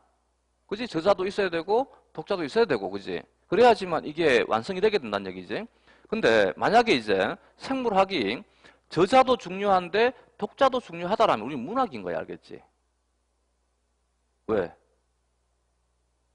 왜 그렇게 될까? 왜 독자가 중요하면 안 될까? 과학이기 때문에. 하나의 현상에 대한 생각이 달라지면 안 될 거 아니야. 알겠죠? 그래서 글을 읽어보고 이 사람은 이렇게 생각을 하고 저 사람은 저렇게 생각하고 다른 사람은 또 다르게 생각하게 되면 이건 과학적인 지문이 아닌 것이지. 문학적인 지문인 것이지. 근데 우리는 어느 분과에 들어있어? 과학의 분과에 들어있다는 얘기지. 그러면 한 문장에 대한 글은 하나의 뜻만 가져야 된다는 얘기지. 그럼 그 뜻을 누가 정해줄 것 같아? 그지? 저자가 정해주는 거야. 독자가 정하는 것이 아니고. 이해가 됐어? 그래서 앞으로 나는 책에서 이 글을 이렇게 읽었다. 그건 말이 안 된다는 얘기지. 왜? 나의 감정이 왜 중요해? 우리는 문학하는 것이 아닌데. 알겠지? 앞으로 이런 식의 질문을 하려면 한번 생각을 해봐봐. 알겠지? 그래서 이런 식 자체의 질문은 말이 안 되는 거야. 알겠지? 나는 이 글을 이렇게 읽었습니다. 말이 안 된다는 얘기지. 왜 그렇게 읽어가 되는 거지, 그러면? 내가 할 말은. 되겠죠, 이제? 그래서 이제 이렇게 써야 되는 거 아닙니까? 이렇게 읽어야 돼. 그게 아니고 저자가 어떤 생각을 가지느냐 그 자체가 중요한 것이지. 우리는 그걸 배우고 나가는 거야. 이런 현상에 대해서 생물학자들의 습성이 뭐냐는 것이지. 근데 문제가 되는 것이 뭐냐 그러면 이제 시간이 지나게 되면 사람들은 바뀔 수밖에 없어요. 시간이 지나면 사람들이 바뀌기 때문에 뭐가 바뀔 수밖에 없어? 표현의 방법이 바뀔 수밖에 없는 것이지. 그래서 지금 우리가 하고 있는 이 표현은 절대적이지 않다는 얘기지. 언젠가는 뭐가 되겠어? 또 바뀐다는 얘기지. 그래서 개념은 절대적이지 않지. 그걸 잘 이해를 못하더라고. 개념은 절대성을 가지는 것이 아닙니다. 알겠지? 개념은 살아있는 것이기 때문에 언어는 살아있잖아. 이걸 생으로 하잖아. 살아있는 언어. 살아있는 언어의 습성이 뭐야? 살아있다. 생성이 되고 성장을 하고 언젠가는 노화되어서 죽고. 그래서 우리가 다루고 있는 개념은 언젠가는 바뀌고. 그렇기 때문에 내가 어떤 물질에 대한 명명법은 시간 지나면 바뀌어. 알겠지? 그래서 명명은 절대적이지 않은 거야. 개념은 절대적이지 않다고. 예를 들게 되면 옛날에는 포스포 글루코즈라고 불렀는데 요즘은 글루코즈 포스페이트라고 부른다는 얘기지. 어느 것이 맞냐가 아니고 이렇게 유행이 바뀌는가 보다인 것이지. 이해가 됐어? 옛날에는 우리가 배울 때는 원구 배순이라 불렀는데 요즘은 등쪽 원구 입술이라 부르더라는 얘기지. 조금씩 감이 와? 그래서 종합을 해볼 때 생물은 다분히 언어적인 습성을 많이 가지지 않아? 그래서 물리적인 시각과는 다르다는 얘기지. 그걸 좀 이제 학교에 가시면 좀 애들에게 좀 심어줘. 알겠지? 우리는 다른 과학에서 물리나 일반 화학과는 좀 다르다는 얘기지. 그래야지만 우리 같은 피해자가 안 나올 거 아니야. 그지? 응. 생물을 한번 첫 시간에 내가 이 생물에 대한 특성부터 얘기를 한 이유가 우리부터 제대로 인식하자는 얘기지. 우리부터 그냥 나는 생물학과 다니는데 생물이 뭐냐? 생물학에 대한 특징이 뭐냐고 물었을 때 그냥 가슴만 답답하다는 얘기지. 입만 뻥긋뻥긋 거리는 거지. 이게 이제 붕어처럼 말은 못하고 뭔가를 하고 싶은데 왜 제대로 배워본 적도 없고 제대로 생각해 볼 수 있는 어떤 기회가 주어지지 않았기 때문에. 왜? 누구도 그렇게 한번 질문해 본 적이 없기 때문에. 누구도 너가 생물과 물리를 한번 비교해 봐봐라. 누구도 그렇게 해본 적이 없기 때문에. 그렇지 않아? 어떤 서술에 대해서 누구도 한 번씩 그와 같은 질문을 던져본 적이 없기 때문에 나 또한 생각해 본 적이 없는 거지. 그러다 보니까 생물학과를 졸업했는데 내가 생물학과 4학년을 다녔어. 4년을 다녔는데 불구하고 생물학 전공책을 못 읽어나가. 그치? 물론 다른 교과도 마찬가지더라고. 자기가 자기 전공책에 그것도 내 나라 글자로 써 있는 그 책을 내가 읽고 해석을 못하면 그 문제 있는 거 아니야? 근데 그 문제를 아무도 인식하지 않는 것이지. 그냥 당연시 하는 것이지, 요즘은. 그러니까 뭔가 지금 이제 문제가 생겨 있다는 얘기인 거지. 공부하는 것부터 시작해가지고. 그러니까 이제 우리는 너무 이제 이 시험을 위주로 전략적인 것들만 이제 추구하다 보니까 그래서 중학교, 고등학교 때까지는 전 세계적인 어떤 경시대를 가더라도 다 한국 애들이 다 1등 한대요. 근데 대학생만 되면 안 되는 거지, 이게 이제. 어떤 하나의 틀 내에서 뭔가를 완성하는 것은 너무나 빨리 하는데 근데 이제 더 이상을 못 뛰어넘는 것이 이제. 우리도 마찬가지. 그래서 이제 뛰어넘으려면 그게 필요한 것이지. 이제 내가 어떤 지식을 더 많이 알아야지만 시험을 더 잘 친다가 아니라 지식은 잔뜩 가지고 있는데 설명을 제대로 해내지는 못하는 것이지. 다른 사람을 신경 쓰는 것을 해본 적이 없기 때문에. 이제까지 내가 책을 읽을 때 내 중심적으로 책을 읽었지 저자를 위해서 책을 읽어본 적이 없다는 얘기지. 근데 우리는 독자는 철저하게 무시가 되는 것이 우리 과목입니다. 알겠지? 그래서 나의 개인적인 견해, 나의 개인적인 감정은 전혀 중요하지 않습니다. 근데 그래서 생물이 힘듭니다. 왜? 내가 생물은 언어라 그랬지. 그럼 뭐가 필요해? 운해가 필요해. 운해는 너무너무 필요한데 뭐는 개입되면 안 된다고? 감정은 개입되면 안 돼. 너무 힘든 거지. 왜? 여기가 감정의 내기 때문에. 그래서 생물이 이제 들어가면 들어갈수록 너무너무 힘든 거지, 이게. 운해는 써야 되는데, 그럼 운해는 내가 이제 습관적으로, 그치, 20년, 30년 동안에 습관적으로 운해를 쓰면 뭐가 개입될 수밖에 없어? 감정이 개입될 수밖에 없어. 근데 감정은 개입을 또 하지 말해. 그러면서 또 운해는 또 확실하게 써야 된대. 힘들 수밖에. 근데 어쨌든 생물은 과학의 분과 내에 들어있기 때문에 논리적인 전개는 또 필요한 것이거든. 그래서 생물도 결국은 인과에 대한 논리에 따라서 서술하는 것입니다. 원인과 결과에 대한 서술이잖아. 대신 원인과 결과에 대한 서술이 이것과 저것이 어떻게 다르다 인 것뿐인 것이고 그러다 보니까 뭐가 필요한 거야? 논리적인 뇌인 좌뇌가 필요한 것이지. 너무 어려울 수밖에. 좌뇌는 필요한데 또 뭐는 필요가 없는 거야? 그렇지. 물리적인 생각은 필요가 없는 것이지. 우뇌는 필요한데 감정은 개입되면 안 되는 것이지. 그래서 이제 조금 공부를 하다 보면 정말 힘든 과목이 생물학일 수밖에 없는 것이지. 이런 부분들을 이제 내가 알기 때문에 내가 정복이 가능한 것이지. 모르면 정복이 되지는 못하는 것이지. 그래서 공부를 할 때 너무 좌뇌에 치우쳐도 안 되고 너무 우뇌에 치우쳐도 안 됩니다. 알겠지?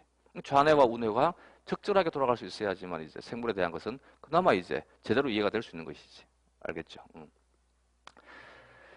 그래서 앞으로 이제 어떤 일들이 나왔다. 그럼 이 일에 대한 것은 현재 뭐가 바뀌고 있는 것이다. 효소 활성이 바뀌고 있는 것이다. 효소 활성이 바뀌고 있는 것이 가장 직접적인 것이고, 근데 이제 우리는 직설적인 화법을 좋아하지 않다 보니까 직접적으로 표현한 것이 아니고 다 간접적으로 표현해 주더란 얘기지. 되겠지? 예를 들어 가지고 현재 내가 간에서 당신생합성이 일어난다라고 표현한 것이지. 그지? 근육에서는 당신생합성이 일어나지 않는다라고 표현한다는 얘기지. 근데 실제 주체는 뭐였지? 효소지, 효소. 그래서 이제 수술을 할 때 간은 PEP 카르복실라제, FPP아제1, G6P아제가 있다라고 표현하지 않고 그냥 간에서는 당신생합성이 일어난다라고 표현한다는 얘기지. 내 말이 이해가 되겠어? 되겠지 이제? 그래서 모든 표현들에 대한 실제 변화는 뭐라고? 가장 물질적인, 가장 형이화학적인 것은 뭐라고? 효소의 활성. 즉 효소의 활성도 사실은 추상적인 것이지. 그냥 활성은 추상적인 개념이잖아. 곧 뭐가 되겠어? 효소의 구조가 바뀌고 있다는 얘기야. 알겠지? 이 효소의 구조 변화를 이제 우리는 이렇게 표현하고 있는 것이지. 이게 생물학적인 표현 방법인 것입니다.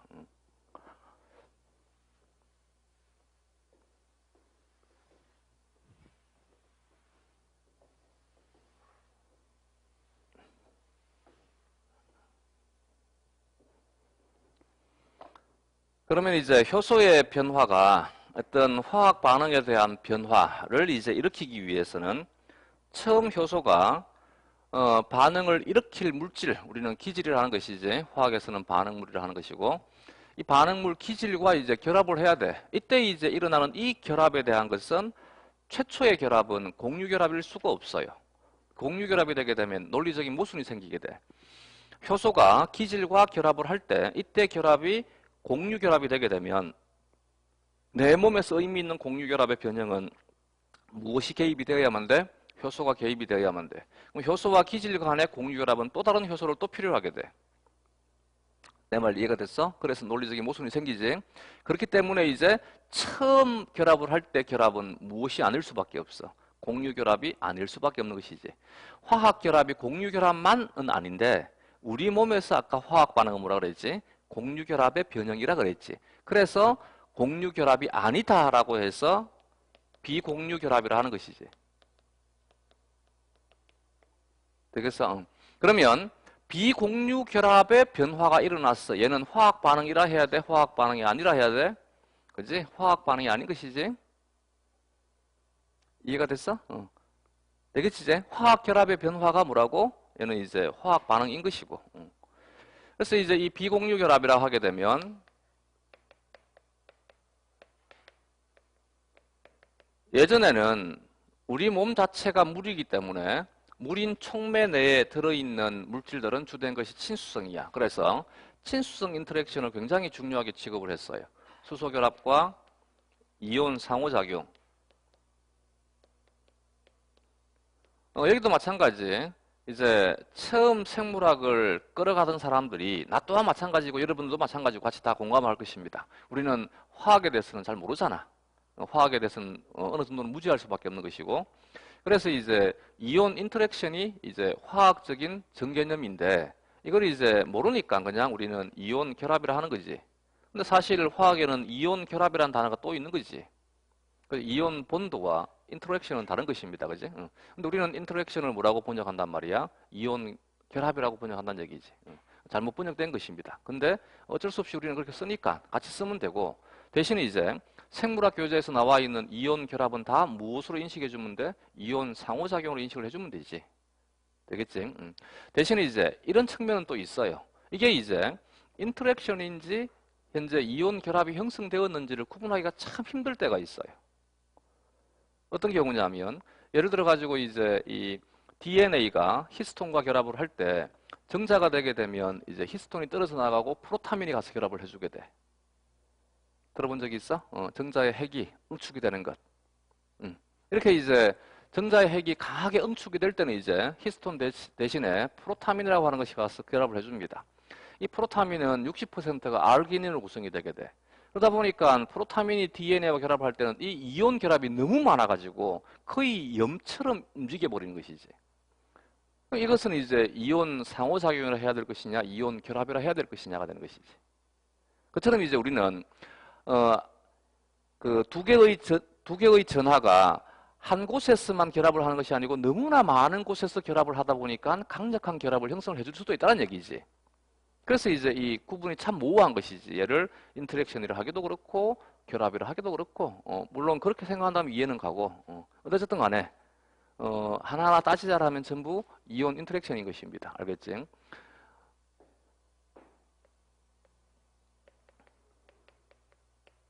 또 하나가 소수성 상호작용이 있습니다. 반데르발스 인력을 예전에는 따로 이제 분류해서 표현을 했었는데 요즘은 같이 적어줍니다. 소수성 상호작용, 반데르발스 인력. 왜냐하면 이 소수성 인터랙션은 얘는 다른 결합들처럼 잡아주는 힘이 아니라, 알겠지? 잡아주는 힘은 반데르발스 인력인 것이고, 소수성 인터랙션은 뭐냐 그러면 소수성이란 말 자체가 물로부터 배척당하는 것이잖아. 그래서 물로부터 배척당하다 보니까 어쩔 수 없이 같이 만날 수밖에 없는 것이지. 지들끼리 인력을 가지는 것이 아니고 물로부터 배척당하다 보니까 만나는 것을 소수성 인터랙션이라는 것이고, 그럼 이제 소수성 입자들이 만나가지고 소수성과 소수성끼리 서로 결합을 하는 인력은 반데르발스 인력이 되는 것이지. 이 말이 이해가 되겠어? 응.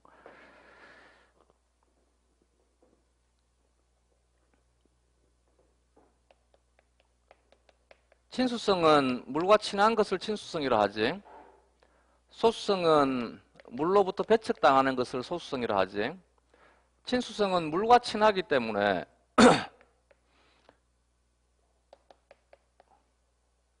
용매인 물에 잘 녹는다. 그래서 수용성과 동의어가 되게 되고, 얘는 지용성과 동의어가 되게 됩니다. 뭐 화학적으로는 잘 모르겠지만 생물학에서는 이들은 동의어로 취급을 합니다.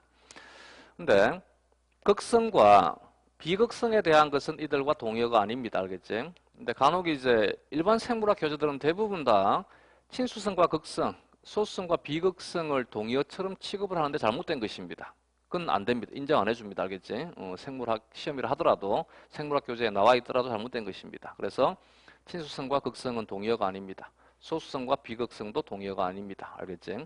친수성이라 해서 무조건 극성 이해야만 되고 소수성이라 해서 무조건 비극성 이해야만 되는 것은 아닙니다. 대신 이제 극성이 크면 친수성 성질이 강해지는 것은 사실입니다. 비극성이 커지게 되면 소수성에 대한 성질이 강해지는 것은 사실입니다. 알겠지? 이들 둘에 대한 성질을 동시에 가지는 것을 뭐라 그래? 그렇지, 양친매성이라는 것이지. 양친매성에 대한 대표적인 예가 여기 이 알코올 중에 여러분들이 정말 좋아하는 알코올 CH2 아니지 C2H5OH지. C2H5OH 에탄올, 그지?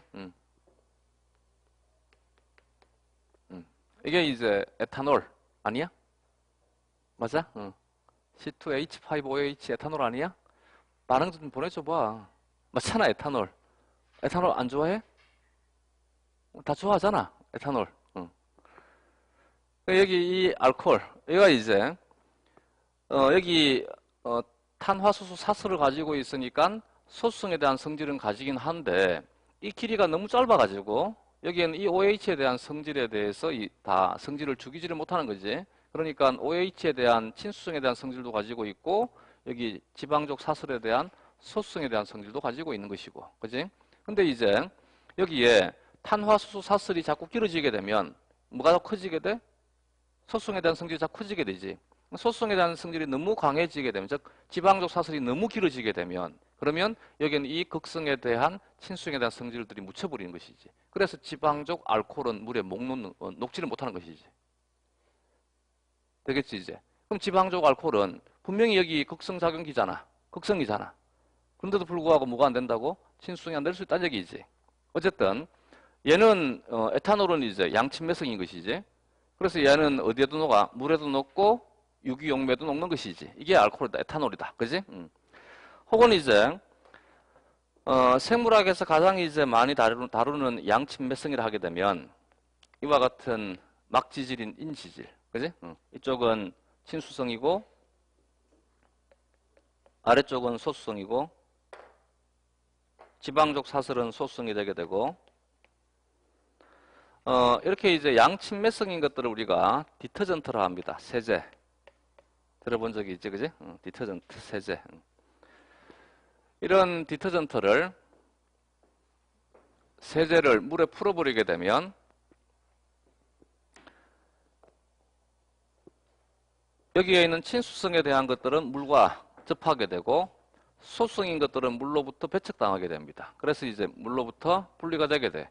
그래서 왜 우리가 강물에다가 생활하수를 정화하지 않은 상태에서 흘려보내니까 물 표면에 뭐를 만든다고 배웠지?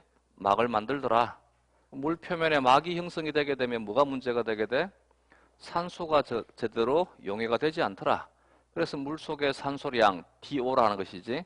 DO가 감소하니까 호기성 생물들이 살 수 없는 썩은 물이 되더라. 이게 이제 세제에 의해 가지고 물이 오염되는 기작이잖아. 되겠지? 또한 이제 이처럼 여기 보게 되면 친수성인 것들은 바깥쪽에, 소수성인 것들이 이제 물로부터 배척당하다 보니까 이쪽에 모이게 되는 것이지. 그래서 바깥쪽은 친수성 영역이 되게 되고 안쪽은 소수성 영역이 되게 되지. 이와 같은 형태를 뭐라고 배웠어? 미셀이라고 배웠지, 그지? 미셀. 미셀을 형성을 할 수 있습니다. 이렇게 이제 미셀을 형성하게 되면 얘는 이제 콜로이드처럼 이제 물 속에서 떠다닐 수 있는 것이지. 그래서 우리 몸에서 이제 우리가 지용성 물질들을 소화를 하기 위해서 이제 미셀을 형성을 해야만 돼. 관여하는 것이 양친매성 세제인 설계접을 이용을 하더라. 들어본 적이 있지, 그지? 단백질도 마찬가지지. 단백질도 친수성에 대한 영역도 가지고 있고 소수성에 대한 영역도 가지고 있어요. 그래서 구형 단백질이 바깥쪽은 뭐로 구성이 되게 돼? 친수성. 안쪽에 뭐가 들어가게 돼? 소수성. 되겠지? 이처럼 이제 소수성이라고 하는 것은 물로부터 배척당하기 때문에 함께 모이는 것이다는 얘기입니다. 또 이제 이게 우리를 만든 기작인 것이지. 태초에 생물은 존재하지 않았을 것인데 여기에 이제 존재하던 이 디터전트들이 이렇게 두 층으로 배열이 되게 돼. 두 층으로 배열이 되면서 이제 바깥쪽은 친수성, 안쪽은 소수성이 모여가지고 이게 이제 뭐를 만들었냐면 소수성 장벽을 만들게 돼. 소수성 장벽을 만들어 주니까 여기 이 용액과 이 용액이 격리가 되게 돼. 다시 볼까? 이 내부가 소수성이기 때문에 이게 장벽으로 작용을 하게 돼. 왜? 소수성이니까 친수성이 침투가 안 돼. 그래서 친수성 물질들이 통과를 못 해. 그러니까 여기에는 이 물과 이 물은 서로 이제 격리가 되게 돼. 이 물이 이제 45억 년 동안 진화가 되어서 나가 된 거야, 이제. 이해가 되겠어? 이렇게 이제 두 층이 형성이 되면서 막이 형성이 되게 되고 이 막이 중요한 이유가 여기에 소수성 장벽이 있더란 얘기지. 이 소수성 장벽 때문에 이제 용액은 격리가 되게 되고 그래서 얘는 계속해서 조금씩 변화가 되어서 결국은 나가 되었다는 얘기예요. 내 말이 이제 이해가 되겠어? 이게 이제 양친매성 입자들에 대한 특징인데 여기서 내가 이제 하고 싶은 얘기가 뭐냐 그러면 수소결합이나 이온 상호작용은 분명히 이제 이 친수성, 극성 인터랙션에 관여하는 것은 사실인데 문제는 여기에는 이 수소결합이나 이온 결합이 멀리 떨어져 있는 두 물질을 끌어당길 수는 없어. 맞지? 멀리 있는 두 물질을 끌어당기는 것이 아니라 이 입자는 그냥 무작위적으로 움직이는 것이고 무작위적인 움직임 속에 우연한 기회에 부딪히게 되면 뭐가 되는 거야? 결합하게 되는 것이지. 되겠지? 근데 소수성 인터랙션은 뭐가 되게 돼? 서로 물로부터 배척당하다 보니까 물로부터 한쪽으로 몰려버린단 말이지. 그래서 굉장히 빠르게 결합이 되어버린 것입니다. 되겠지 이제. 그래서 예전에는 두 물질 간의 결합에 얘가 중요하다고 생각을 했는데 이제는 이들보다 두 물질 간의 결합이란 그냥 똑같이 확률적으로 똑같이 그냥 충돌한다라면 이건 뭐 특이적인 것이 아니잖아. 특이적인 결합이란 얘기는 우연한 기회에 충돌하는 것이 아니고 뭐가 돼야 돼? 다른 우연한 기회에 충돌하는 것보다 더 빠른 시간에 충돌해야 될 거 아니야. 그럼 더 빠른 시간에 충돌을 하는 것은 이게 중요한 것이 아니고 뭐가 중요하다는 얘기야? 이게 중요하다는 얘기지. 그래서 이제 요즘은 소수성 인터랙션에 대해서 굉장히 더 크게 비중을 두는 거죠. 예를 들어 가지고 이 DNA와 DNA가 이중 나선을 만들 때 실제로 이 가닥이 그냥 우연한 기회에 충돌해 가지고 이중 나선이 만들어지는 것보다 더 빠르게 만들어지더란 얘기지. 수소 결합은 안 되겠지. 수소 결합이 멀리 떨어지는 어떻게 끌어당겨? 그러면 끌어당긴 것은 누구였다는 얘기겠어? 이제 소수성 인터랙션이었겠지.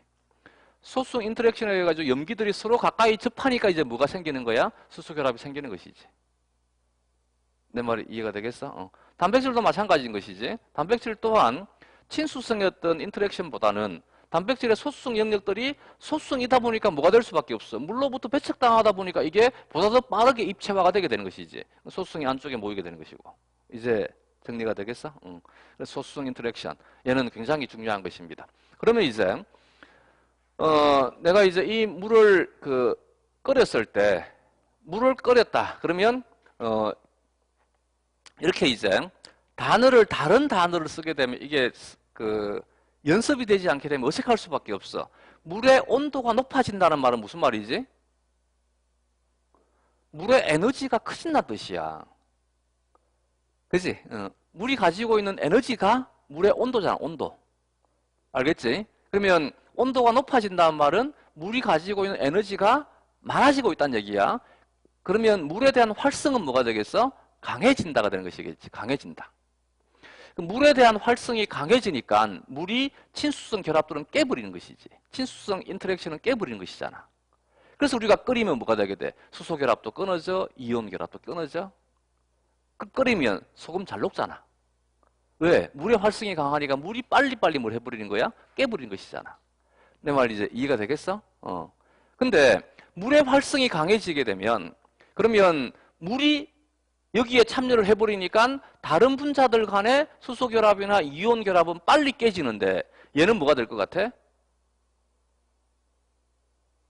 더 강해져 버리겠지. 왜? 물이 더 빨리 밀어버릴 거 아니야. 알겠지? 이제 소수성 이해가 되겠어? 얘네들은 인력인데 얘는 뭐라고? 배척당하는 성질 알겠지? 그래서 이제 극호열성 세균들이 가지고 있는 단백질의 특징이 소수성 알기들을 굉장히 많이 가지고 있어요. 왜? 소수성을 많이 가지면 가질수록 그만큼 높은 온도에서 안정화되게 되는 거지. 이제 정리가 됐어? 최소한 이제 아무리 생물학이라 하더라도 친수성과 소수성에 대한 것은 좀 이해를 좀 해두자. 알겠지?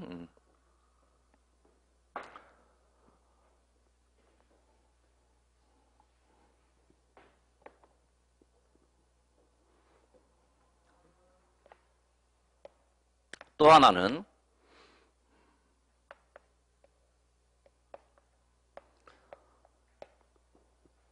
이제 이들 물질들이 결합을 할 때 어쨌든 결합을 해야지만 그 다음부터 일이 벌어질 수 있어요. 이렇게 결합을 할 때 A와 B 물질이 하나의 접촉 부위에서 만약에 비공유 결합들이 형성이 된다라면 이때 형성되는 이들 비공유 결합들은 하나의 힘은 너무너무 약하다는 얘기야. 알겠지? 힘이 너무 약하다.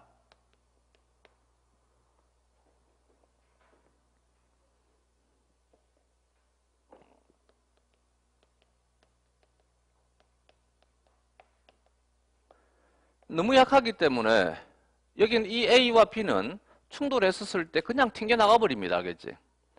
그러면 이와 같은 하나하나에 대한 결합력이 약하니까 여긴 이 물질이 결합을 하기 위해 가지고는 이런 구조적인 특징이 이제 필요하게 된 거지. 여기에는 이 A와 C의 경우에는 너무나 많은 부위에서 접촉이 되기 때문에 접촉면이 넓다가 되는 것이지. 접촉면이 넓어지니까 이와 같은 비공유 결합들이 많이 형성이 되게 된다. 많은 비공유 결합이 형성이 되니까 얘네들은 안정적으로 결합이 가능하다가 되는 것이지. 알겠지? 그렇다 하더라도 이때 형성되는 이 결합 자체가 비공유결합이기 때문에 단 하나의 공유결합보다도 못합니다. 알겠지? 얼마만큼 힘이 약한지 알겠어? 따라서 이제 여기에 있는 이 A와 C가 자 저를 보면 충돌해서 결합했다는 얘기지. 이때 결합해 있는 시간 자체는 찰나의 시간. 다시 떨어집니다. 알겠지? 근데 우리가 책을 보게 되면 너무나 오랜 시간처럼 서술이 되어 있어. 왜 것 같아? 세포에서의 시간이 우리의 시간과는 달라. 알겠지? 세포의 1초는 내 시간으로 환산하면 몇 초가 된다고? 10의 구성초가 되게 돼. 10의 구성초. 이제 감이 왔어? 그래서 이제 그렇게 긴 시간으로 서술을 해도 무방하다는 얘기지. 근데 내가 실제로 관찰할 때 내 시간은 얼마란 얘기야? 찰나의 시간이라는 얘기지. 알겠죠? 그래서 내가 생각할 때는 이게 이제 보면 붙었다가 그냥 떨어져. 근데 그거 붙었다가 떨어질 때 그 붙어 있는 그 짧은 시간이 얼마를 곱해줘야 된다고? 10의 구성을 곱해야 되기 때문에 너무나 긴 시간 동안 이게 붙어 있는 것이지. 알겠죠? 그래서 우리에게는 이게 이제 의미가 있는 행위가 되게 되는 것이고 너무나 중요하게 된 것이지. 내 말 이제 이해가 되겠어? 그래서 앞으로 이제 어떤 리간드가 이 수용체 결합을 할 때 이가 계속 결합되어 있는 것이 아니고 알겠지? 우리의 생각으로 보다라면 붙으면 바로 뭐가 된다고? 떨어져 나갑니다. 또 붙으면 또 뭐가 된다고? 또 바로 떨어져 나갑니다. 근데 그 시간이 항상 우리의 인식으로 본다라면 10의 구성배나 긴 시간이기 때문에 그 세포의 시간으로 따지게 되면 붙어가지고 한참 일을 하는 거지.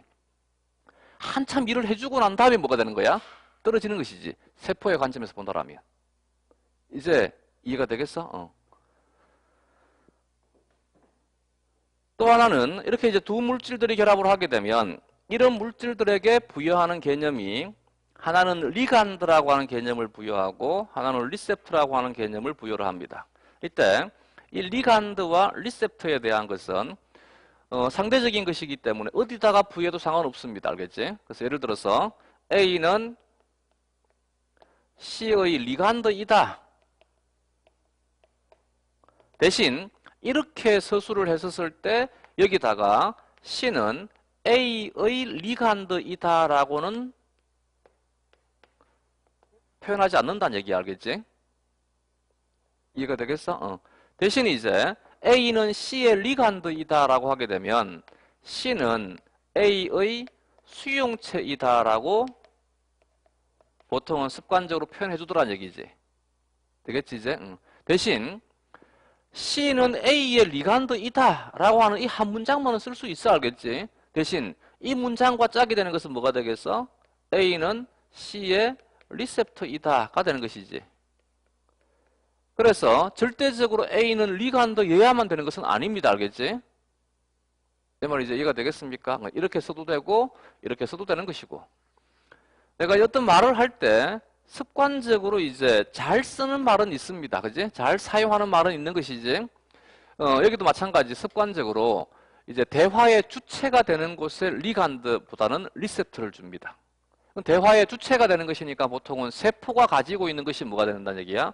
리셉터가 되는 것이고 여기에 결합을 하는 것이 뭐가 되는 거야? 리간드가 되는 것이지. 그렇다 해서 무조건 절대적이어야만 되는 것은 아닙니다. 예를 들어서 내가 오늘의 주제는 이제 당에 결합하는 단백질, 당 수용체. 당에 결합하는 단백질을 당 수용체. 당 수용체를 한 단어로 뭐라 불러? 당 수용체 단백질을 뭐라고 정의를 해? 렉틴이라고 들어본 적 없어? 렉틴. 알겠지? 자, 그러면 세포막에 있는 당 단백질에 어떤 단백질이 결합을 했어? 그럼 이 단백질을 뭐라 불러주면 돼? 렉틴. 렉틴이 뭐라 그랬어? 수용체. 알겠지? 그래서 세포가 가지고 있는 것이 리간드. 이 결합하는 단백질이 수용체가 될 수도 있는 것이지. 내 말 이해가 되겠지? 그래서 이제 이 리간드라고 하는 단어와 수용체에 대한 단어는 절대적인 것은 아닌데 보통은 이제 주체가 되는 것이 가지고 있는 것을 뭐라 하자? 수용체라 하자. 알겠지?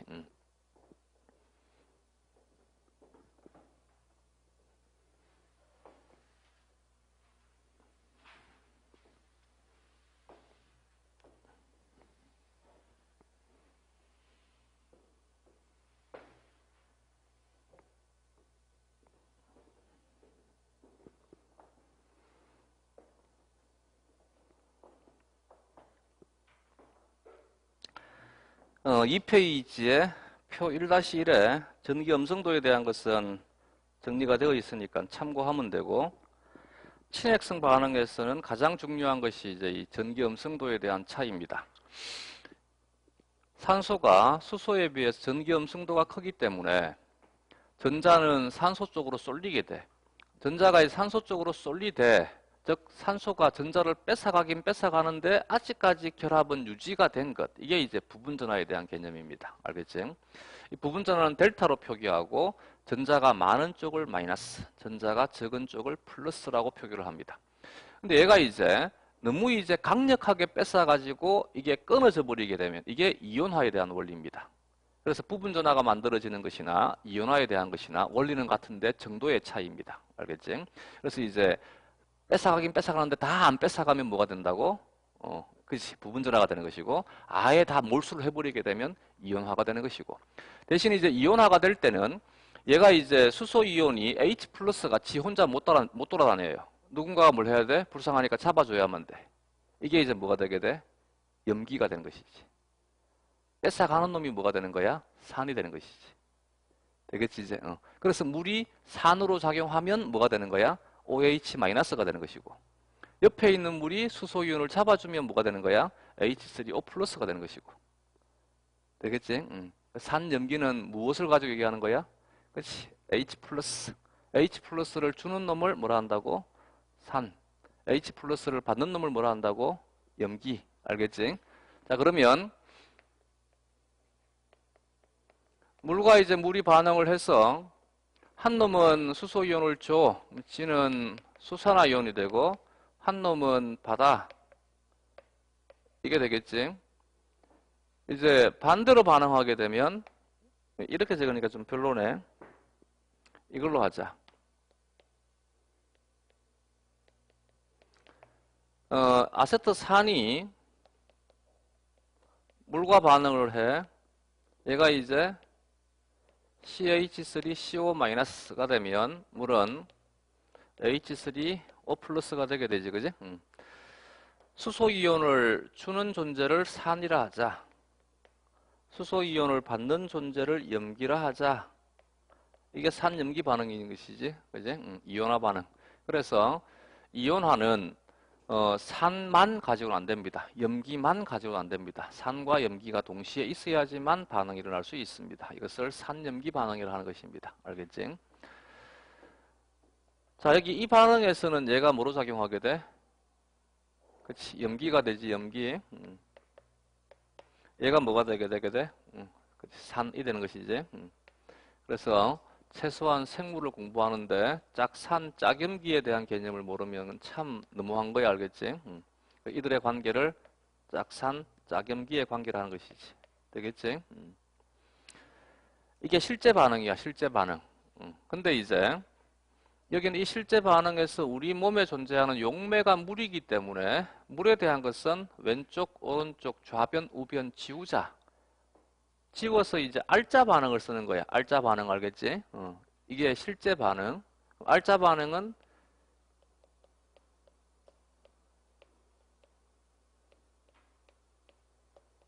이게 되겠지, 그지? 그래서 이제 알자 반응으로 적고 보니까 얘가 뭐가 되는 거야? 해리 반응이 되는 거야. 해리 반응. 그래서 이름을 산해리 반응이라고 부르는 것이지. 알겠지? 산해리 반응은 실제 일어나는 반응이 아니고 뭐라고? 알자 반응. 알겠지? 실제 반응은 무엇이어야 된다고? 산염기 반응. 이제 요 정도는 좀 구분할 수 있어야 돼. 되겠지? 또 하나가 이제 얘는 산이고 얘는 염기이기 때문에 전혀 다른 물질입니다. 알겠지? 얘는 아세틱 애시드라 하지, 그지? 아세틱 애시드. 염기는 아세테이트라 합니다. 음이가 에이트가 되게 되지. 그러면 화학에서는 아세틱 애시드와 아세테이트는 다른 물질이 알겠지. 전혀 다른 물질. 근데 우리 교재는 그냥 같은 물질로 취급하고 있지. 이게 이제 생물의 특징이 알겠지. 그래서 우리는 산이냐 염기냐에 대한 것은 엄격하게 구분하지 않더라는 얘기입니다. 알겠지. 그래서 나중에 화학을 공부하더라도 화학에 너무 심취해가지고 얘는 지금 아세틱 애시드라고 표기하는 것이 아니고 아세테이트라고 표기해야 되지 않냐라고 굳이 따질 이유 없다는 얘기지. 우리는 산, 염기를 엄격하게 구분하지 않더란 얘기야. 예를 들게 되면 우리는 글루타믹 애시드와 글루타메이트를 구분하지 않지. 그지? 한글로 쓰게 되면 글루탐산염이라 해야 되는데 글루탐산염이라는 단어를 본 적 없지? 근데 실제로 우리 몸에 존재하는 것은 전부 다 뭐지? 글루탐산염 이온이지, 그지? 이 정도는 뭐 알아들 수 있겠지? 그래서 이처럼 이제 생물에서는 산과 염기에 대한 것을 굳이 엄격하게 구분하지 않더라는 얘기입니다. 대신 이제 우리는 왜 이제 산과 염기에 대한 것은 엄격하게 구분하지 않느냐면 우리 몸의 pH는 딱 제한되어 있기 때문에. 그지? 우리 몸의 pH는 제한되어 있기 때문에 우리 몸에서는 얘가 어떤 형태로 존재하는 거야? 대부분 이 형태로 존재하더라는 얘기입니다. 그래서 이제 화학처럼 얘네들은 뭘 하는 거야? pH를 바꿔가면서 실험하잖아. 그러니까 pH에 따라 가지고 이 형태가 될 수도 있고 이 형태가 될 수도 있으니까 현재 상태에서 어떤 형태인지는 무엇을 알아야만 돼? pH를 알아야만 되는 것이고, 그래서 pH를 주면 현재 얘가 산인지 염기인지를 묻는 게 화학이란 얘기지. 근데 우리는 이미 내 몸의 pH는 바뀌는 것이 아니고 뭐라고? 항상 일정하더란 얘기지. 항상 일정하기 때문에 내 몸에서는 항상 이 형태로 존재한다가 되는 것이기 때문에 굳이 구분을 하지 않더라도 무방하다가 되는 것이지. 대신 이제 우리는 산, 염기란 단어보다는 뭐를 더 좋아하냐면 산성, 염기성이란 단어를 더 좋아하는 것이지. 산성은 무엇을 산성이라 그래?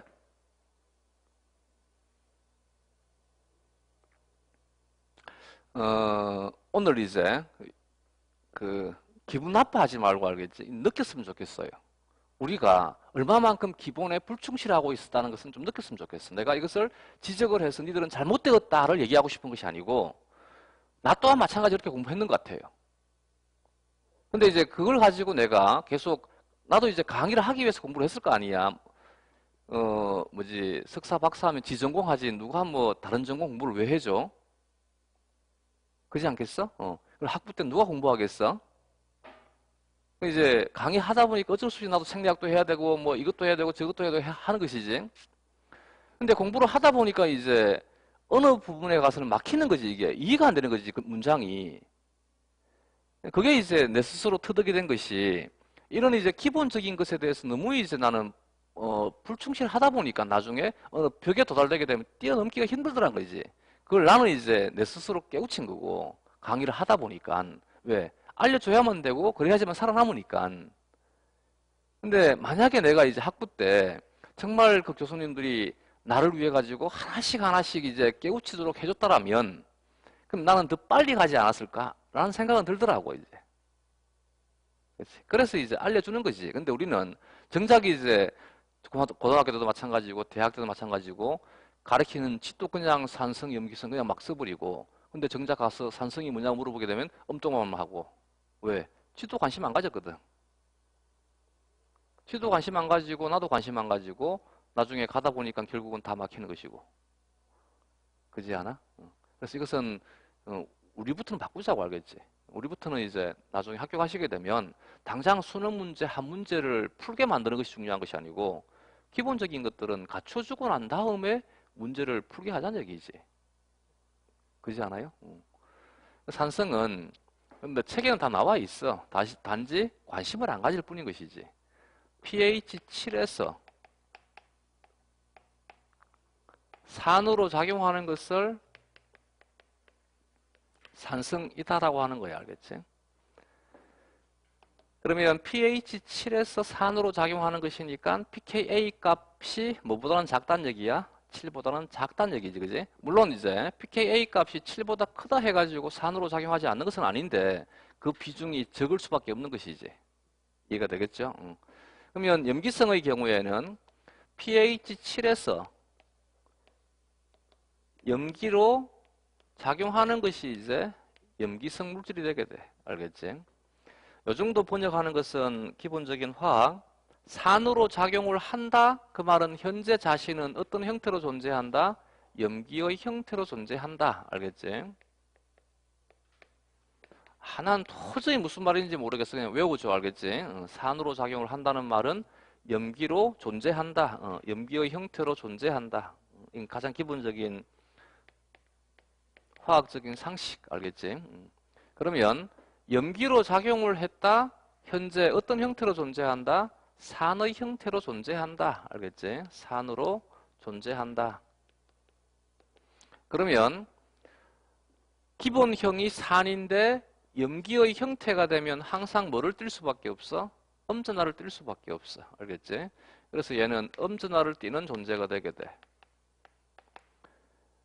기본형이 염기인데 얘가 이제 산의 형태가 되게 되면 얘는 어떤 전하를 띌 수밖에 없어? 플러스 하나를 뜰 수밖에 없어요. 알겠지?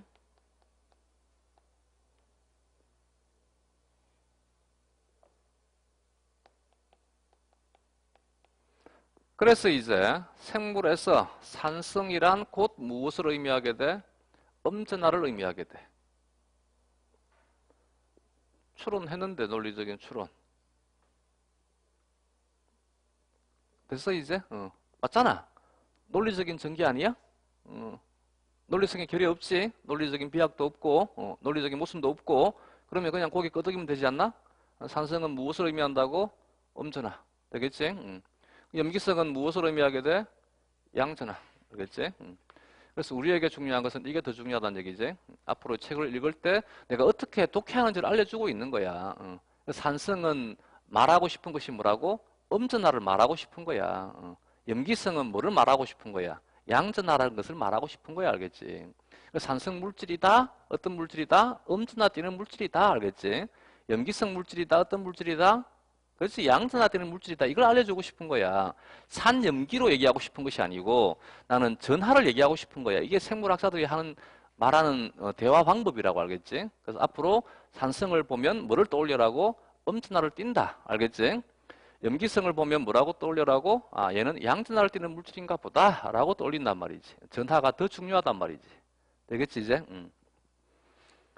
계속 익숙해져야만 되는 거고 그림 1-1에 이 수소결합이라든지 이온 상호작용은 뭐 더 이제 설명 안 해도 되겠지.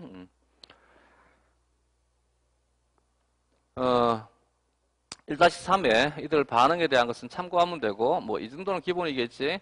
물이 들어가 가지고 분해가 된다 해서 이름을 뭐라 그래? 가수분해. 그지? 그러면 인산이 들어가 가지고 분해가 되면 뭐라 불러? 가인산 분해 반응. 그지? 이건 뭐 조금 이따가 하고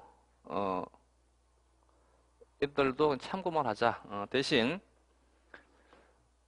생물학과인데도 불구하고 이런 개념들을 너무너무 힘들어 하더라고. 자, 여기를 보게 되면 얘가 원래의 형태가 뭐였냐면 이 친전 자체가 카복실입니다. 얘가 알코올과 반응하게 되지. 인산과 반응하게 되지. 산이 이제 인산과 반응을 했어.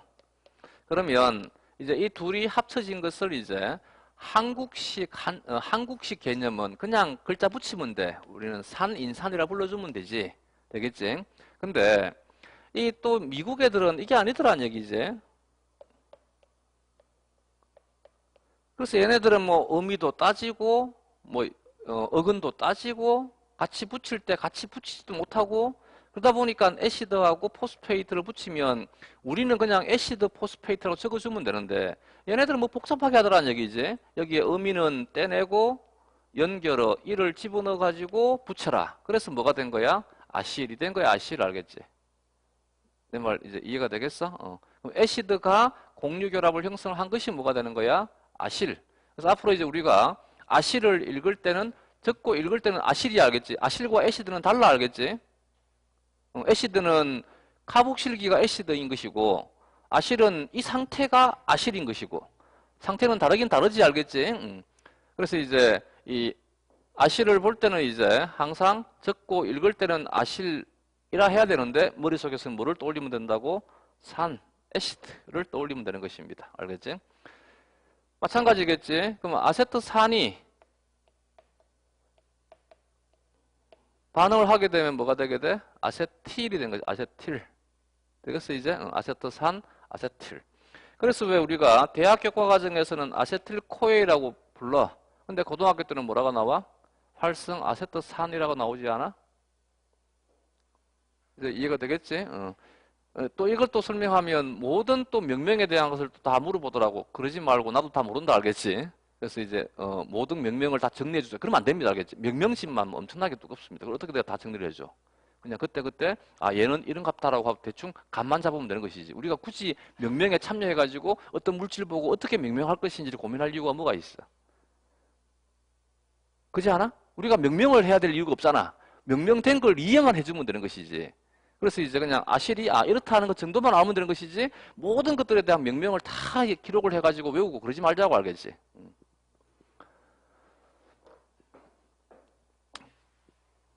1-4에 나와 있는 것들은 기본적인 개념들이고 이 이름들은 그냥 상식적으로 좀 외워두자. 여기 OH를 가지고 있는 것이 이제 알코올, 그지? 하나를 가지면 모노알코올, 두 개를 가지면 디올, 세 개를 가지면 트리올, 테트리올, 그지? 이 알코올기를 하이드록실 그룹이라는 것이지. 하이드록실기, 알코올기. 알코올들은 보통 이제 음이를 올로 이제 끝나는 것들입니다. 알코올이 이제 산화가 돼. 산화환원은 무엇을 산화환원이라 하지? 처음에 이제 인식이 된 것이 산화, 산소를 받아들이는 것. 환원, 산소를 잃어버리는 것. 근데 산소를 받아들이게 되면 산소가 수소를 가지고 떨어져 나가게 돼. 그래서 수소를 잃어버리는 것을 산화, 수소를 받아들이는 것을 환원. 근데 이제 계속해서 이제 이 현상들을 관찰을 해보니까 이것만 있는 것이 아니고 전자를 주고받으라는 얘기지. 그래서 전자를 잃어버리는 것을 뭐라 그래? 산화. 전자를 받는 것을 환원이라 는 것이지. 알겠지? 생화학 반응에서 제1반응이 산화 환원 반응이고 이 산화 환원 반응 중에 가장 이제 많은 것 중에 하나가 탈수소 반응인 것입니다. 수소를 주고받는 것이 우리 몸에서 가장 많이 일어나는 산화 환원 반응의 형태가 되게 됩니다. 알코올이 이제 산화가 되면 뭐가 돼? 카르보닐, 그지? 카보닐. 카르보닐은 다시 둘로 구분하게 되지. 1번 탄소의 카르보닐을 뭐라고 불러? 알데히드라고 하는 것이지. 알데히드. 2번 탄소의 카르보닐을 케톤이라는 것이지. 케톤. 그냥 따라하면 되는데 편하게. 알겠지? 카르보닐 들어본 적 있어? 카르보닐. 그래서 알코올이 산화가 되면 뭐가 된다고? 카르보닐이라 하더라. 이건 뭐 이유가 있는 것이 아니잖아. 원리가 아니고 알겠지? 나는 개념 소개하고 있는 거야. 그래서 알코올이 산화가 되면 뭐라 하면 된다고? 카르보닐. 카르보닐이 1번 탄소의 카르보닐이면 뭐라 하자고? 알데히드. 알겠지? 2번 탄소의 카르보닐은 뭐라 한다고? 케톤. 되겠지? 케톤은 더 이상 산화가 될 수 없는 카보닐이고 알데히드는 이제 산화가 될 수 있어요. 이 알데히드가 이제 산화가 되면 뭐가 되게 돼? 카복실. 카르복실산. 카복실이 되게 되고 이제 OH와 비슷한 성질을 가지고 있는 것이 이제 이 O 자리에 뭐가 들어가 있어? S가 들어가 있지. 그래서 얘는 알코올은 알코올인데 황을 가지는 알코올이라 해서 황알코올. 알겠지? 황알코올. 다른 말로 설프하이드릭이라는 것입니다. 되겠지? 그냥 내가 하는 대로 해도 제가 저쪽에서 공부 많이 합니다. 그 옆에 화학 선생도 있고 유기화학 선생도 있고 그래서 화학, 유기화학 공부 많이 하고 있으니까 내가 하는 말 틀린 말 아니 알겠지? 황알코올 맞아. 나중에 친구 화학과 있으면 물어봐 알겠지? 황알코올 맞아. 그래서 그냥 내가 말하는 그냥 들어주면 돼. 알겠지? 처음 들리는 어색함 때문에 제 말이 참일까 거짓일까 그럼 수부 안 됩니다. 알겠지? 편하게 황알코올을 설프하이드릭이라 하는 것이고 얘를 이제 사이올이라 합니다. 사이올, 티올. 알겠지? 접두어를 쓸 때 얘네들은 이제 몰캅토나 사이오. 근데 표기할 때 우리는 이제 아직까지 발음 기호 그대로 표기를 하니까 멜캅토 그리고 티오라고 이제 표기를 한 것입니다. 얘도 이제 알코올과 같은 성질을 가지는 것입니다. 근데 알코올과 같은 성질을 가지는데 얘는 O 대신에 뭐가 들어와 있는 거야? N이 들어와 있는 것이지. N. 이것을 이제 아미노라는 것이지. 아미노. 아미노기를 가지고 있는 물질을 아민. 이때 이제 질소가 단일 결합 N이면 아미노라는 것이고 이중결합 N이 되게 되면 이미노라 합니다. 이미노. 들어본 적 있어? 아미노, 이미노. 이제 여기가 이중결합 N이 되게 되면 이게 되겠지. 그지? 얘는 뭐라 한다고? 이미노. 얘는 아미노. 되겠지? 이미노, 아미노. 얘는 이제 알코올에 뭐가 와서 결합을 했냐면 인산기가 와서 결합을 한 것이지. 그지? 이 붉은색만 본다라면 인산기 포스포릴기라는 것이고 유기물은 무엇을 유기물이라 불러? 그치? 탄소화합물을 유기물이라 불러. 알겠지? 유기란 예배가 뭐가 있어? CO2가 이제 유기란 예배가 되게 되는 것이지. 그래서 이제 무기탄소는 딱 하나밖에 없어. CO2. 나머지 탄소는 전부 뭐가 되게 돼? 유기탄소가 되게 돼. 알겠지? 탄소와 결합이 된 탄소 화합물에 들어있는 N은 유기질소로 하면 되고, 탄소 화합물에 들어있지 않은 N은 무기질소로 하면 되고, 탄소 화합물에 들어있는 E는 유기인산이라 하면 되고, 탄소 화합물에 포함되지 않은 E는 무기인산이라 하면 되고, 그래서 이제 무기인산, 인올가닉 포스페이트라 해서 표기할 때 PI로 표기하지 않아? 탄소 화합물에 들어있는 황은 유기황이라 하면 되고, 탄소 화합물에 포함되지 않은 황은 무기황이라 하면 되고. 쉽지, 그지? 유기, 무기. 이제 이해가 되겠어? 메틸기나 에틸기는 뭐 다 잘 알 것이고, 페닐기. 얘는 이제 카복실이 여기 아미노와 이제 반응을 한 것이지, 그지? 카복실이 이제 이렇게 아민과 반응을 해가지고 이와 같은 물질이 되게 되면 얘를 아마이드라 합니다. 아마이드. 알겠지? 아미드. 이 아마이드에 연결을 O를 집어넣은 거야. 그러면 아미도가 되는 거야. 아미도. 알겠지? 얘는 아미노. 알겠지? 아미노. 얘는 아미드. 되겠지? 글자 다르지? 아미노. 얘는 아미드. 이 아마이드를 생화학에서는 뭐라 그래? 펩타이드라는 거야. 펩타이드. 알겠지? 유기화학에서는 아마이드. 생화학에서는 이 아마이드를 뭐라 한다고? 펩타이드. 펩티드라는 것이지. 되겠지? 아마이드. 얘는 이제 그냥 참고하시면 될 것 같아요. 얘는 뭐지? 카복실이 알코올과 반응을 한 것, 에스테르. 그지? 에스테르. 얘는 알코올과 알코올이 반응한 것이지. 이스. 그지? 에테르. 얘는 카복실과 카복실이 반응한 것이지. 얘를 산무수물이라 하는 것입니다. 이미다졸은 참고하면 되고, 얘도 참고하면 될 것 같고, 얘는 이제 카복실이 누구와 반응을 했겠어? 티올과 반응을 했겠지. 사이올, 그지? 카복실이 사이올과 반응하게 되면 황에스테르. 알겠지? 황에스테르. 황에스테르를 이제 사이오에스테르, 티오에스테르라는 거야. 알겠지? 여기는 이제 두 티올이 반응을 해가지고 이제 황과 황이 결합을 한 것. 이황화 결합. 그지? 디스파이드 본드. 얘는 인산과 인산이 이제 무수 결합을 형성한 것입니다. 무수는 물이 떨어져 나가는 것, 탈수 축합이 일어난 것, 그지? 무수, 일본식 한자, 아까 적어줬잖아. 무수는 일본식 한자, 우리식 한자는 뭐? 탈수. 그래서 탄산, 무수. 이걸 우리식 한자로 바꾸면 탄산, 탈수. 물이 떨어져 나간다 해서 탈수. 그럼 1-6부터는 좀 쉬었다 합시다.